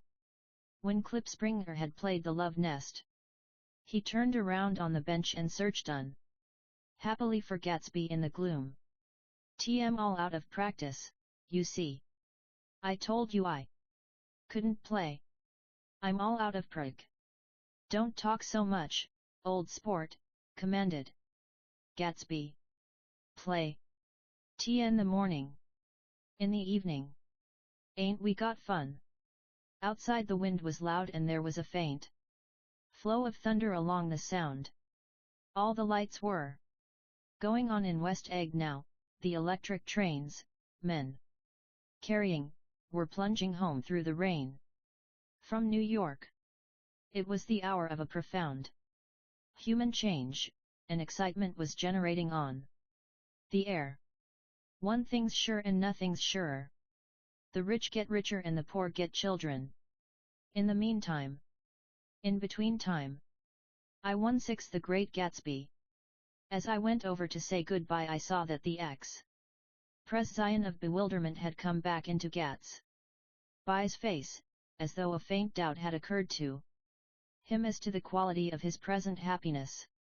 Almost 5 years. There must have been moments, even that afternoon, when Daisy tumbled short of his dreams, not through her own fault, but because of the colossal vitality of his illusion. It had gone beyond her, beyond everything. He had thrown himself into it with a creative passion, adding to it all the time, decking it out with every bright feather that drifted his way. No amount of fire or freshness can challenge what a man can store up in his ghostly heart. As I watched him, he adjusted himself a little, visibly. His hand took hold of hers, and as she said something low in his ear, he turned toward her with a rush of emotion. I think that voice held him most, with its fluctuating, feverish warmth, because it couldn't be overdreamed that voice was a deathless song. They had forgotten me, but Daisy glanced up and held out her hand. Gatsby didn't know me now at all. I looked once more at them and they looked back at me, remotely, possessed by intense life. Then I went out of the room and down the marble steps into the rain, leaving them there together. Chapter 6. About this time an ambitious young reporter from New York arrived one morning at Gatsby's door and asked him if he had anything to say. "Anything to say about what?" inquired Gatsby politely. "Why, any statement to give out." It transpired after a confused 5 minutes that the man had heard Gatsby's name around his office in a connection which he either wouldn't reveal or didn't fully understand. This was his day off and with laudable initiative he had hurried out to see. It was a random shot, and yet the reporters in Stinkt was right. Gatsby's notoriety spread about by the hundreds who had accepted his hospitality, and so become authorities upon his past, had increased all summer until he fell just short of being news. Contemporary legends such as the underground pipeline to Canada attached themselves to him, and there was one persistent story that he didn't live in a house at all, but in a boat that looked like a house and was moved secretly up and down the Long Island shore. Just why these inventions were a source of satisfaction to James Gatz of North Dakota isn't easy to say. 117. James Gatz, that was really, or at least legally, his name. He had changed it at the age of 17. And at the specific moment that witnessed the beginning of his career, when he saw Dan Cody's yacht drop anchor over the most insidious flat on Lake Superior. It was James Gatz who had been loafing along the beach that afternoon in a torn green jersey and a pair of canvas pants, but it was already Jay Gatsby who borrowed a rowboat, pulled out to the Tuolumne, and informed Cody that a wind might catch him and break him up in half an hour. I suppose he'd had the name ready for a long time. Even then, his parents were shiftless and unsuccessful farm people. His imagination had never really accepted them as his parents at all. The truth was that Jay Gatsby of West Egg, Long Island, sprang from his Platonic conception of himself. He was a son of God, a phrase which, if it means anything, means just that, and he must be about his father's business, the service of a vast, vulgar, and meretricious beauty. So he invented just the sort of Jay Gatsby that a 17-year-old boy would be likely to invent, and to this conception he was faithful to the end. For over a year he had been beating his way along the south shore of Lake Superior as a clam digger and a salmon fisher, or in any other capacity that brought him food and bed. His brown, hardening body lived naturally through the half-fierce, half-lazy work of the bracing days. He knew women early, and since they spoiled him he became contemptuous of them, of young virgins because they were ignorant, of the others because they were hysterical about things which in his overwhelming self-absorption he took for granted. But his heart was in a constant, turbulent riot.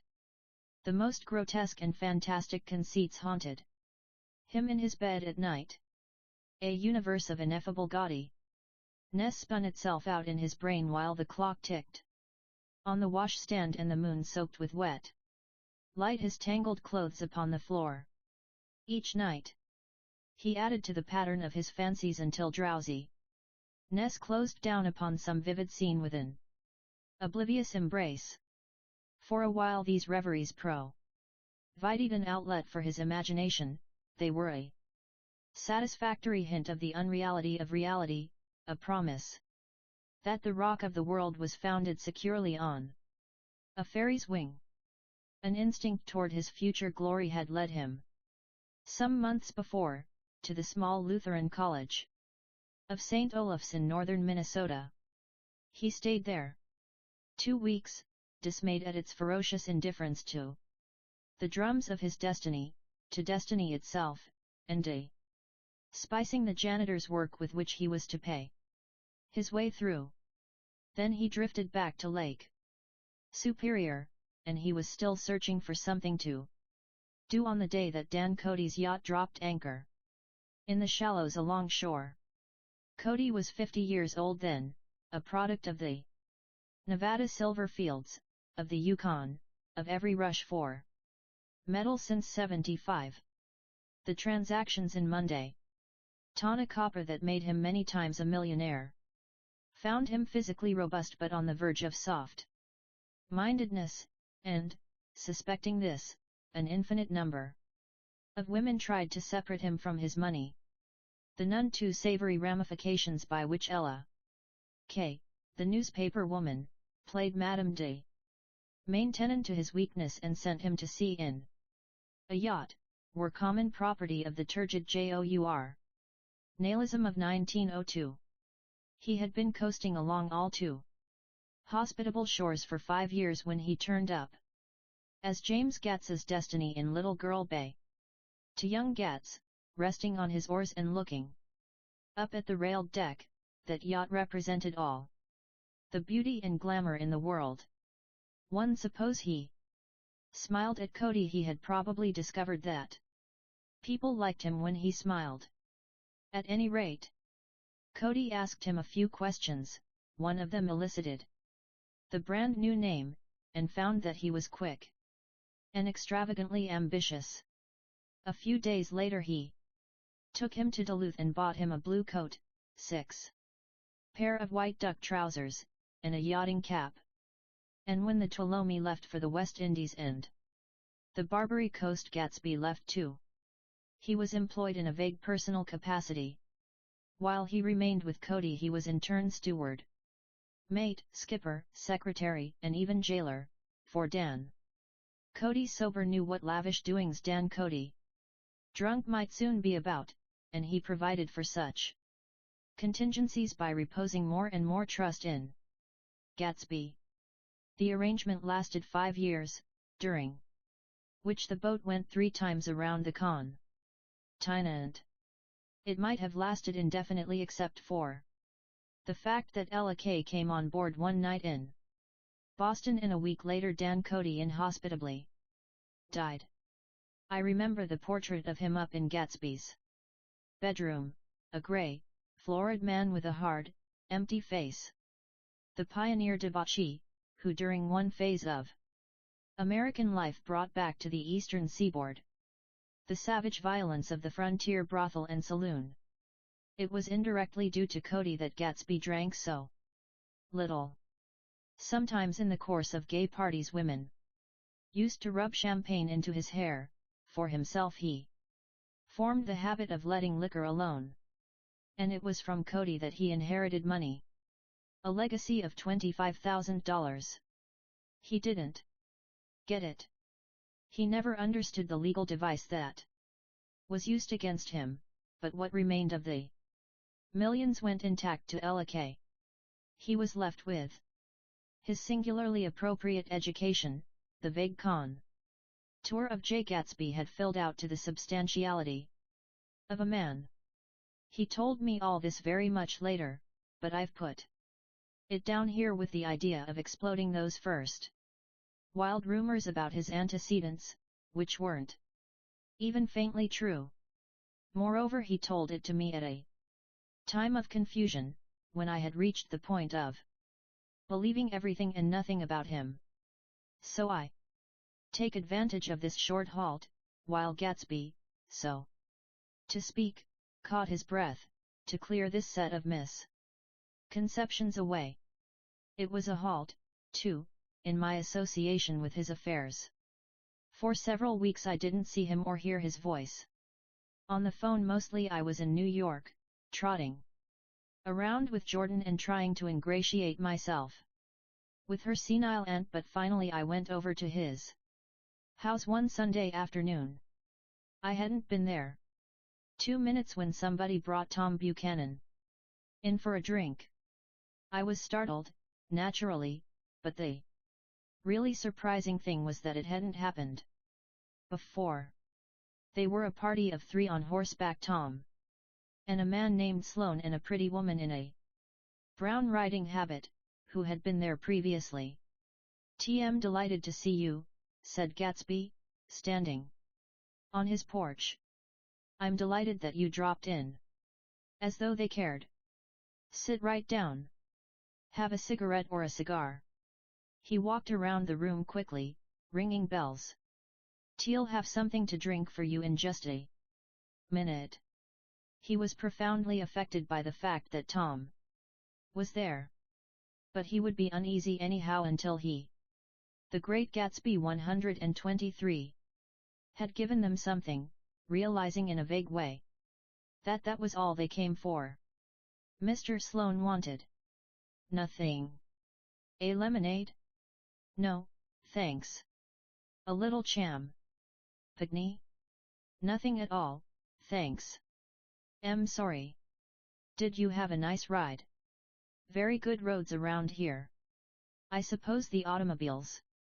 Yet. Moved by an irresistible impulse, Gatsby turned to Tom, who had accepted the introduction as a stranger. Believe we've met somewhere before, Mr. Buchanan. Oh, yes, said Tom, gruffly polite, but obviously not remembering. So we did. I remember very well. About 2 weeks ago. That's right. You were with Nick here. Know your wife, continued Gatsby, almost aggressively. That's so. Tom turned to me. You live near here, Nick? Next door. That's so. Mr. Sloane didn't enter into the conversation, but lounged back haughtily in his chair. The woman said nothing either until unexpectedly, after 2 highballs, she became cordial. 124 The Great Gatsby. We'll all come over to your next party, Mr. Gatsby, she suggested. What do you say? Certainly, be delighted to have you. Be ver nice, said Mr. Sloane, without gratitude. Well, think ought to be starting home. Please don't hurry, Gatsby urged them. He had control of himself now, and he wanted to see more of Tom. Why don't you stay for supper? I wouldn't be surprised if some other people dropped in from New York. You come to supper with me, said the lady enthusiastically. Both of you. This included me. Mr. Sloane got to his feet. Come along, he said, but to her only.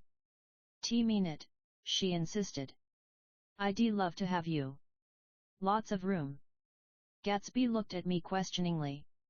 He wanted to go, and he didn't see that Mr. Sloane had deter. Mind he shouldn't. I'm afraid I won't be able to, I said. Well, you come, she urged, concentrating on Gatsby. Mr. Sloane murmured something close to her ear. We won't be late if we start now, she insisted. Aloud. Haven't got a horse, said Gatsby. I used to ride in the army, but I've never bought a horse. I'll have to follow you in my car. Excuse me for just a minute. The rest of us walked out on the porch, where Sloane and the lady began an impassioned conversation aside. My God, I believe the man's coming, said Tom. Doesn't he know she doesn't want him? She says she does want him. She has a big dinner party and he won't know a soul there. He frowned. I wonder where in the devil he met Daisy. By God, I may be old-fashioned in my ideas, but women run around too much these days to suit me. They meet all kinds of crazy fish. Suddenly Mr. Sloane and the lady walked down the steps and mounted their horses. Come on, said Mr. Sloane to Tom, we're late. We've got to go. And then to me, tell him we couldn't wait, will you? Tom and I shook hands, the rest of us exchanged a cool nod, and they trotted quickly down the drive, disappearing under the August foliage just as Gatsby, with hat and light overcoat in hand, came out the front door. Tom was evidently perturbed at Daisy's running around alone, for on the following Saturday night he came with her to Gatsby's party. Perhaps his presence gave the evening its peculiar quality of oppressiveness. It stands out in my memory from Gatsby's other parties that summer. There were the same people, or at least the same sort of people, the same profusion of champagne, the same many-colored, many-keyed commotion, but I felt an unpleasantness in the air, a pervading harshness that hadn't been there before. Or perhaps I had merely grown used to it, grown to accept West Egg as a world complete in itself, with its own standards and its own great figures, second to nothing because it had no consciousness of being so, and now I was looking at it again, through Daisy's eyes. It is invariably sad denning to look through new eyes at things upon which you have expended your own powers of adjustment. They arrived at twilight, and, as we strolled out among the sparkling hundreds, Daisy's voice was playing murmurous tricks in her throat. "These things excite me so," she whispered. "If you want to kiss me any time during the evening, Nick, just let me know and I'll be glad to arrange it for you. Just mention my name. Or present a green card. I'm giving out green."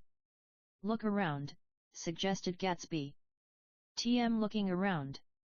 I'm having a marvel louse. You must see the faces of many people you've heard about." Tom's arrogant eyes roamed the crowd. "We don't go around very much," he said. "In fact, I was just thinking I don't know a soul here." "Perhaps you know that lady," Gatsby indicated. A gorgeous, scarcely human orchid of a woman who sat in state under a white plum tree.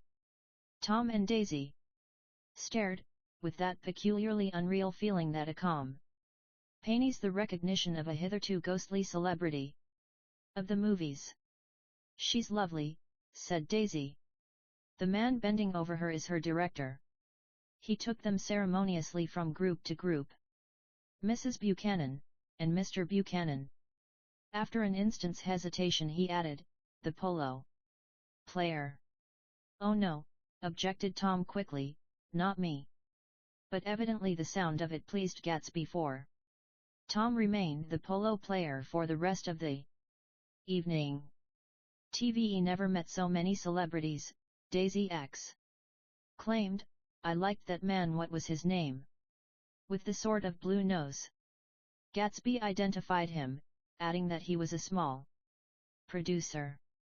"Well, I liked him anyhow." "TD a little rather not be the polo player," said Tom pleasantly. "I'd rather look at all these famous people in oblivion." Daisy and Gatsby danced. "I remember being surprised by his graceful, conservative foxtrot. I had never seen him dance before. Then they sauntered over to my house and sat on the steps for half an hour, while at her request I remained watchfully in the garden. In case there's a fire or a flood," she explained, "or any act of God." Tom appeared from his oblivion as we were sitting down to supper together. "Do you mind if I eat with some people over here?" he said. "A fellow's getting off some funny stuff." "Go ahead," answered Daisy genially, "and if you want to take down any addresses, here's my little gold pencil." She looked around after a moment and told me the girl was common but pretty. And I knew that except for the half hour she'd been alone with Gatsby she wasn't having a good time. We were at a particularly tipsy table. That was my fault. Gatsby had been called to the phone, and I'd enjoyed these same people only 2 weeks before. But what had amused me then turned septic on the air now. "How do you feel, Miss Baedeker?" The girl addressed was trying, unsuccessfully, to slump against my shoulder. At this inquiry she sat up and opened her eyes. 6 CY 99. A massive and lethargic woman, who had been urging Daisy to play golf with her at the local club tomorrow, spoke in Miss Baedeker's defense. "Oh, she's all right now. When she's had 5 or 6 cocktails she always starts screaming like that. Tell her she ought to leave it alone." "Do leave it alone," affirmed the accused hollowly. "We heard you yelling, so I said to Doc Civet. Here, there's somebody that needs your help. Document." She's much obliged, I'm sure, said another friend, without gratitude, but you got her dress all wet when you stuck her head in the pool. Anything I hate is to get my head stuck in a pool, mumbled Miss Baedeker. They almost drowned me once over in New Jersey. Then you ought to leave it alone, countered Dr. Civet. Speak for yourself, cried Miss Baedeker violently. Your hand shakes. I wouldn't let you operate on me. It was like that. Almost the last thing I remember was standing with Daisy and watching the moving picture director and his star. They were still under the white plum tree and their faces were touching, except for a pale, thin ray of moonlight between. It occurred to me that he had been very slowly bending toward her all evening to attain this proximity. And even while I watched I saw him stoop one ultimate degree and kiss at her cheek. Tea like her, said Daisy, I think she's lovely. But the rest offended her and inarguably, because it wasn't a gesture but an emotion. She was appalled by West Egg, this unprecedented place. That Broadway had begotten upon a Long Island fishing village, appalled by its raw vigor that chafed under the old euphemisms and by the too obtrusive i.e. fate that herded its inhabitants along a shortcut from nothing to nothing. She saw something awful in the very simplicity she failed to understand. I sat on the front steps with them while they waited for their car. It was dark here in front, only the bright door sent 10 square feet of light volleying out into the soft black morning. Sometimes a shadow moved against a dressing room blind above, gave way to another shadow, an indefinite procession of shadows, who rouged and powdered in an invisible glass. Who is this Gatsby anyhow? Demanded Tom suddenly. Some big bootlegger. Where'd you hear that? I inquired. T didn't hear it. I imagined it. A lot of these newly rich people are just big bootleggers, you know. Not Gatsby, I said shortly. He was silent for a moment. The pebbles of the drive crunched under his feet.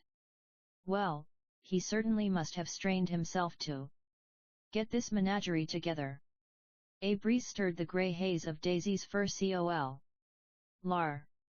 At least they are more interesting than the people we know, she said with an effort. You didn't look so interested. Well, I was. Tom laughed and turned to me. Did you notice Daisy's face when that girl asked her to put her under a cold shower? Daisy began to sing with the music in a husky, rhythmic whisper, bringing out a meaning in each word that it had never had before and would never have again.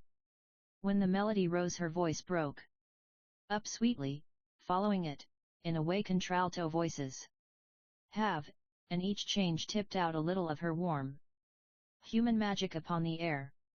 Lots of people come who haven't been invited, she said suddenly. That girl hadn't been invited. They simply force their way in and he's too polite to object.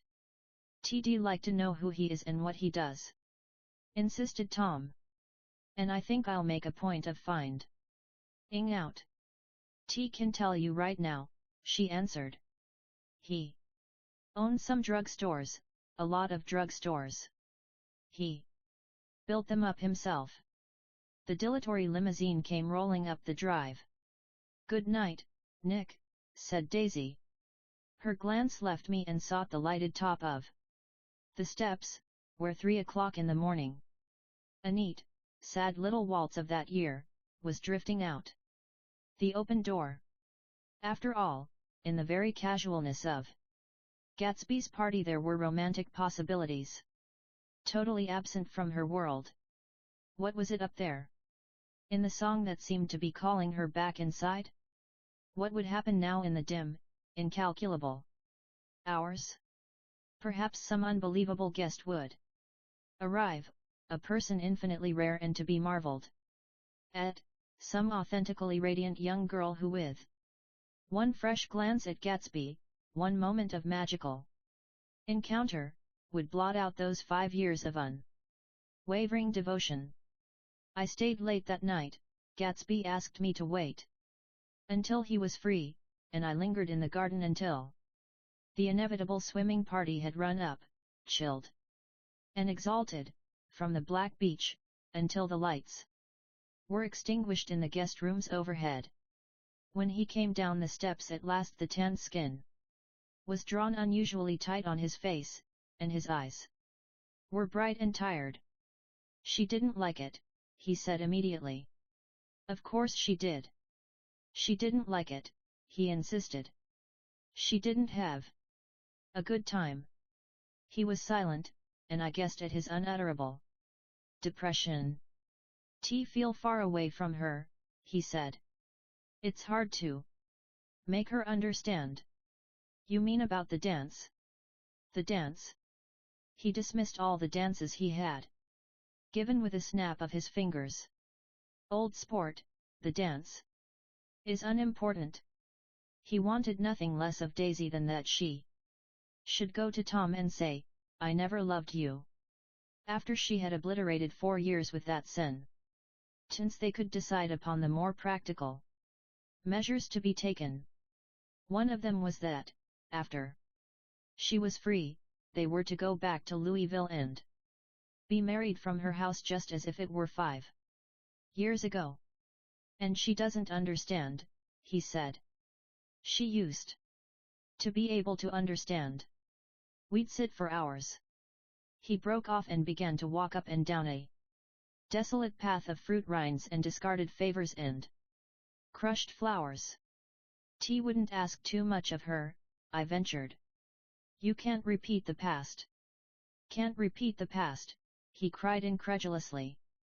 "Why, of course you can." He looked around him wildly, as if the past were lurking here in the shadow of his house, just out of reach of his hand. "I'm going to fix everything just the way it was before," he said, nodding determinedly. "She'll see." He talked a lot about the past, and I gathered that he wanted to recover something, some idea of himself perhaps, that had gone into loving Daisy. His life had been confused and disordered since then. But if he could once return to a certain starting place and go over it all slowly, he could find out what that thing was. One autumn night, 5 years before, they had been walking down the street when the leaves were falling, and they came to a place where there were no trees and the sidewalk was white with moon light. They stopped here and turned toward each 134 the Great Gatsby. Other. Now it was a cool night with that mysterious excitement in it which comes at the 2 changes of the year. The quiet lights in the houses were humming out into the darkness, and there was a stir and bustle among the stars. Out of the corner of his eye, Gatsby saw that the blocks of the sidewalks really formed a ladder and mounted to a secret place above the trees. He could climb to it, if he climbed alone. And once there he could suck on the pap of life, gulp down the incomparable milk of wonder. His heart beat faster and faster as Daisy's white face came up to his own. He knew that when he kissed this girl, and forever wed his unutterable 6 scions to her perishable breath, his mind would never romp again like the mind of God. So he waited, listening for a moment longer to the tuning fork that had been struck upon a star. Then he kissed her. At his lips' touch she blossomed for him like a flower, and the incarnation was complete. Through all he said, even through his appalling sentimentality, I was reminded of something, an elusive rhythm, a fragment of lost words, that I had heard somewhere a long time ago. For a moment a phrase tried to take shape in my mouth, and my lips parted like a dumb man's, as though there was more struggling upon them than a wisp of startled air. But they made no sound, and what I had almost remembered was uncommunicable forever. Chapter 7. IR was when curiosity about Gatsby was at its highest, that the lights in his house failed to go on one Saturday night, and, as obscurely as it had begun, his career as Trimalchio was over. Only gradually did I become aware that the automobiles which turned expectantly into his drive stayed for just a minute and then drove sulkily away. Wondering if he were sick, I went over to find out. An unfamiliar butler with a villainous face squinted at me suspiciously from the door. "T.S. Mr. Gatsby sick?" "Nope." After a pause he added, "Sir," in a dilatory, grudging way. T hadn't seen him around, and I was rather worried. "Tell him Mr. Carraway came over." "Who?" he demanded rudely. "Carraway. Carraway. All right, you tell him." Abruptly he slammed the door. My Finn informed me that Gatsby had dismissed every servant in his house a week ago and replaced them with half a dozen others, who never went into West Egg Village to be bribed by the tradesmen, but ordered moderate supplies over the telephone. The grocery boy reported that the kitchen looked 135. 136. The Great Gatsby like a pigsty, and the general opinion in the village was that the new people weren't servants at all. Next day Gatsby called me on the phone. "Going away?" I inquired. "No, old sport. T hear you fired all your servants." T wanted somebody who wouldn't gossip. Daisy comes over quite often in the afternoons. So the whole caravansary had fallen in like a card house at the disapproval in her eyes. "There's some people Wolfsheim wanted to do something for. They're all brothers and sisters. They used to run a small hotel. TC. He was calling up at Daisy's request would I come to lunch at her house tomorrow? Miss Baker would be there." Half an hour later Daisy herself telephoned and seemed relieved to find that I was coming. Something was up. And yet I couldn't believe that they would choose this occasion for a scene, especially for the rather harrowing scene that Gatsby had outlined in the garden. The next day was broiling, almost the last, certainly the warmest, of the summer. As my train emerged from the tunnel into sunlight, only the hot whistles of the National Biscuit Company broke the simmering hush at noon. The straw seats of the car hovered on the edge of combustion. The woman next to me perspired delicately for a while into her white The Great Gatsby 137 shirtwaist, and then, as her newspaper dampened under her fingers, lapsed despairingly into deep heat. With a desolate cry, her pocketbook slapped to the floor.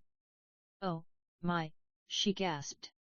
I picked it up with a weary bend and handed it back to her, holding it at arm's length and by the extreme tip of the corners to indicate that I had no designs upon it, but everyone nearby, including the woman, suspected me just the same. "Hot," said the conductor to familiar faces. "Some weather. Hot. Hot. Hot. Is it hot enough for you? Is it hot? Is it?" My commutation ticket came back to me with a dark stain from his hand. That anyone should care. In this heat, whose flushed lips he kissed, whose head made damp the pajama pocket over his heart. Through the hall of the Buchanan's house blew a faint wind, carrying the sound of the telephone bell out to Gatsby and me as we waited at the door. "The master's body," roared the butler into the mouthpiece.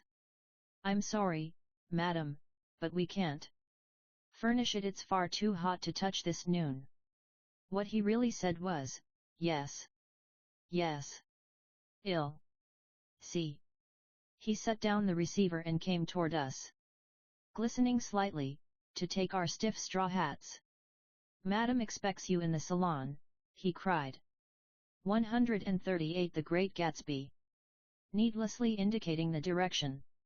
In this heat, every extra gesture was an affront to the common store of life. The room, shadowed well with awnings, was dark and cool. Daisy and Jordan lay upon an enormous couch, like silver idols weighing down their own white dresses against the singing breeze of the fans. We can't move, they said together. Jordan's fingers, powdered white over their tan, rested for a moment in mine. And Mr. Thomas Buchanan, the athlete? I inquired. Simultaneously I heard his voice, gruff, muffled, husky, at the hall telephone. Gatsby stood in the center of the crimson carpet and gazed around with fascinated eyes. Daisy watched him and laughed, her sweet, exciting laugh. A tiny gust of powder rose from her bosom into the air. The rumor is, whispered Jordan, that that's Tom's girl on the telephone. We were silent. The voice in the hall rose high. With annoyance, very well, then, I won't sell you the car at all. I'm under no obligations to you at all, and as for your bothering me about it at lunchtime, I won't stand that at all. Holding down the receiver, said Daisy cynically. No, he's not, I assured her. It's a bona fide deal. I happen to know about it. Tom flung open the door, blocked out its space for a moment with his thick body, and hurried into the room. Mr. Gatsby. He put out his broad, flat hand with well-concealed dislike. I am glad to see you. Sita idcscea. Make us a cold drink, cried Daisy. As he left the room again she got up and went over to Gatsby and pulled his face down, kissing him on the mouth. You know I love you, she murmured. You forget there's a lady present, said Jordan. Daisy looked around doubtfully. You kiss Nick too? What a low, vulgar girl. Don't care, cried Daisy, and began to clog on the brick fireplace. Then she remembered the heat and sat down guiltily on the couch just as a freshly laundered nurse leading a little girl came into the room. Bless said Precious, she crooned, holding out her arms. Come to your own mother that loves you. The child, relinquished by the nurse, rushed across the room and rooted shyly into her mother's dress. The Bless said Precious. Did mother get powder on your old yellowy hair? Stand up now, and say how to do. Gatsby and I in turn leaned down and took the 140 The Great Gatsby. Small reluctant hand. Afterward he kept looking at the child with surprise. I don't think he had ever really believed in its existence before. Got dressed before luncheon, said the child, turning eagerly to Daisy. That's because your mother wanted to show you off. Her face bent into the single wrinkle of the small white neck. You dream, you solute little dream.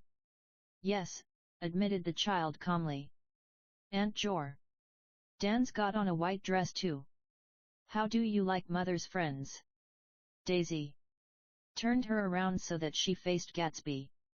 Do you think they're pretty? Where's Daddy? She doesn't look like her father, explained Daisy. She looks like me. She's got my hair and shape of the face. Daisy sat back upon the couch. The nurse took a step forward and held out her hand. Come, Pammy.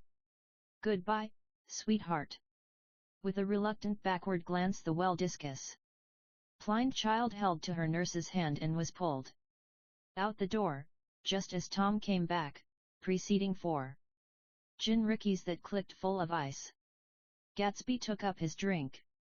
They certainly look cool, he said, with visible tension. We drank in long, greedy swallows. Read somewhere that the sun's getting hotter. Every year, said Tom genially. It seems that pretty soon the Earth's going to fall into the sun. Or wait a minute, it's just the opposite, the sun's getting colder every year.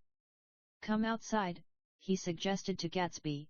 I'd like you to have a look at the place. I went with them out to the veranda.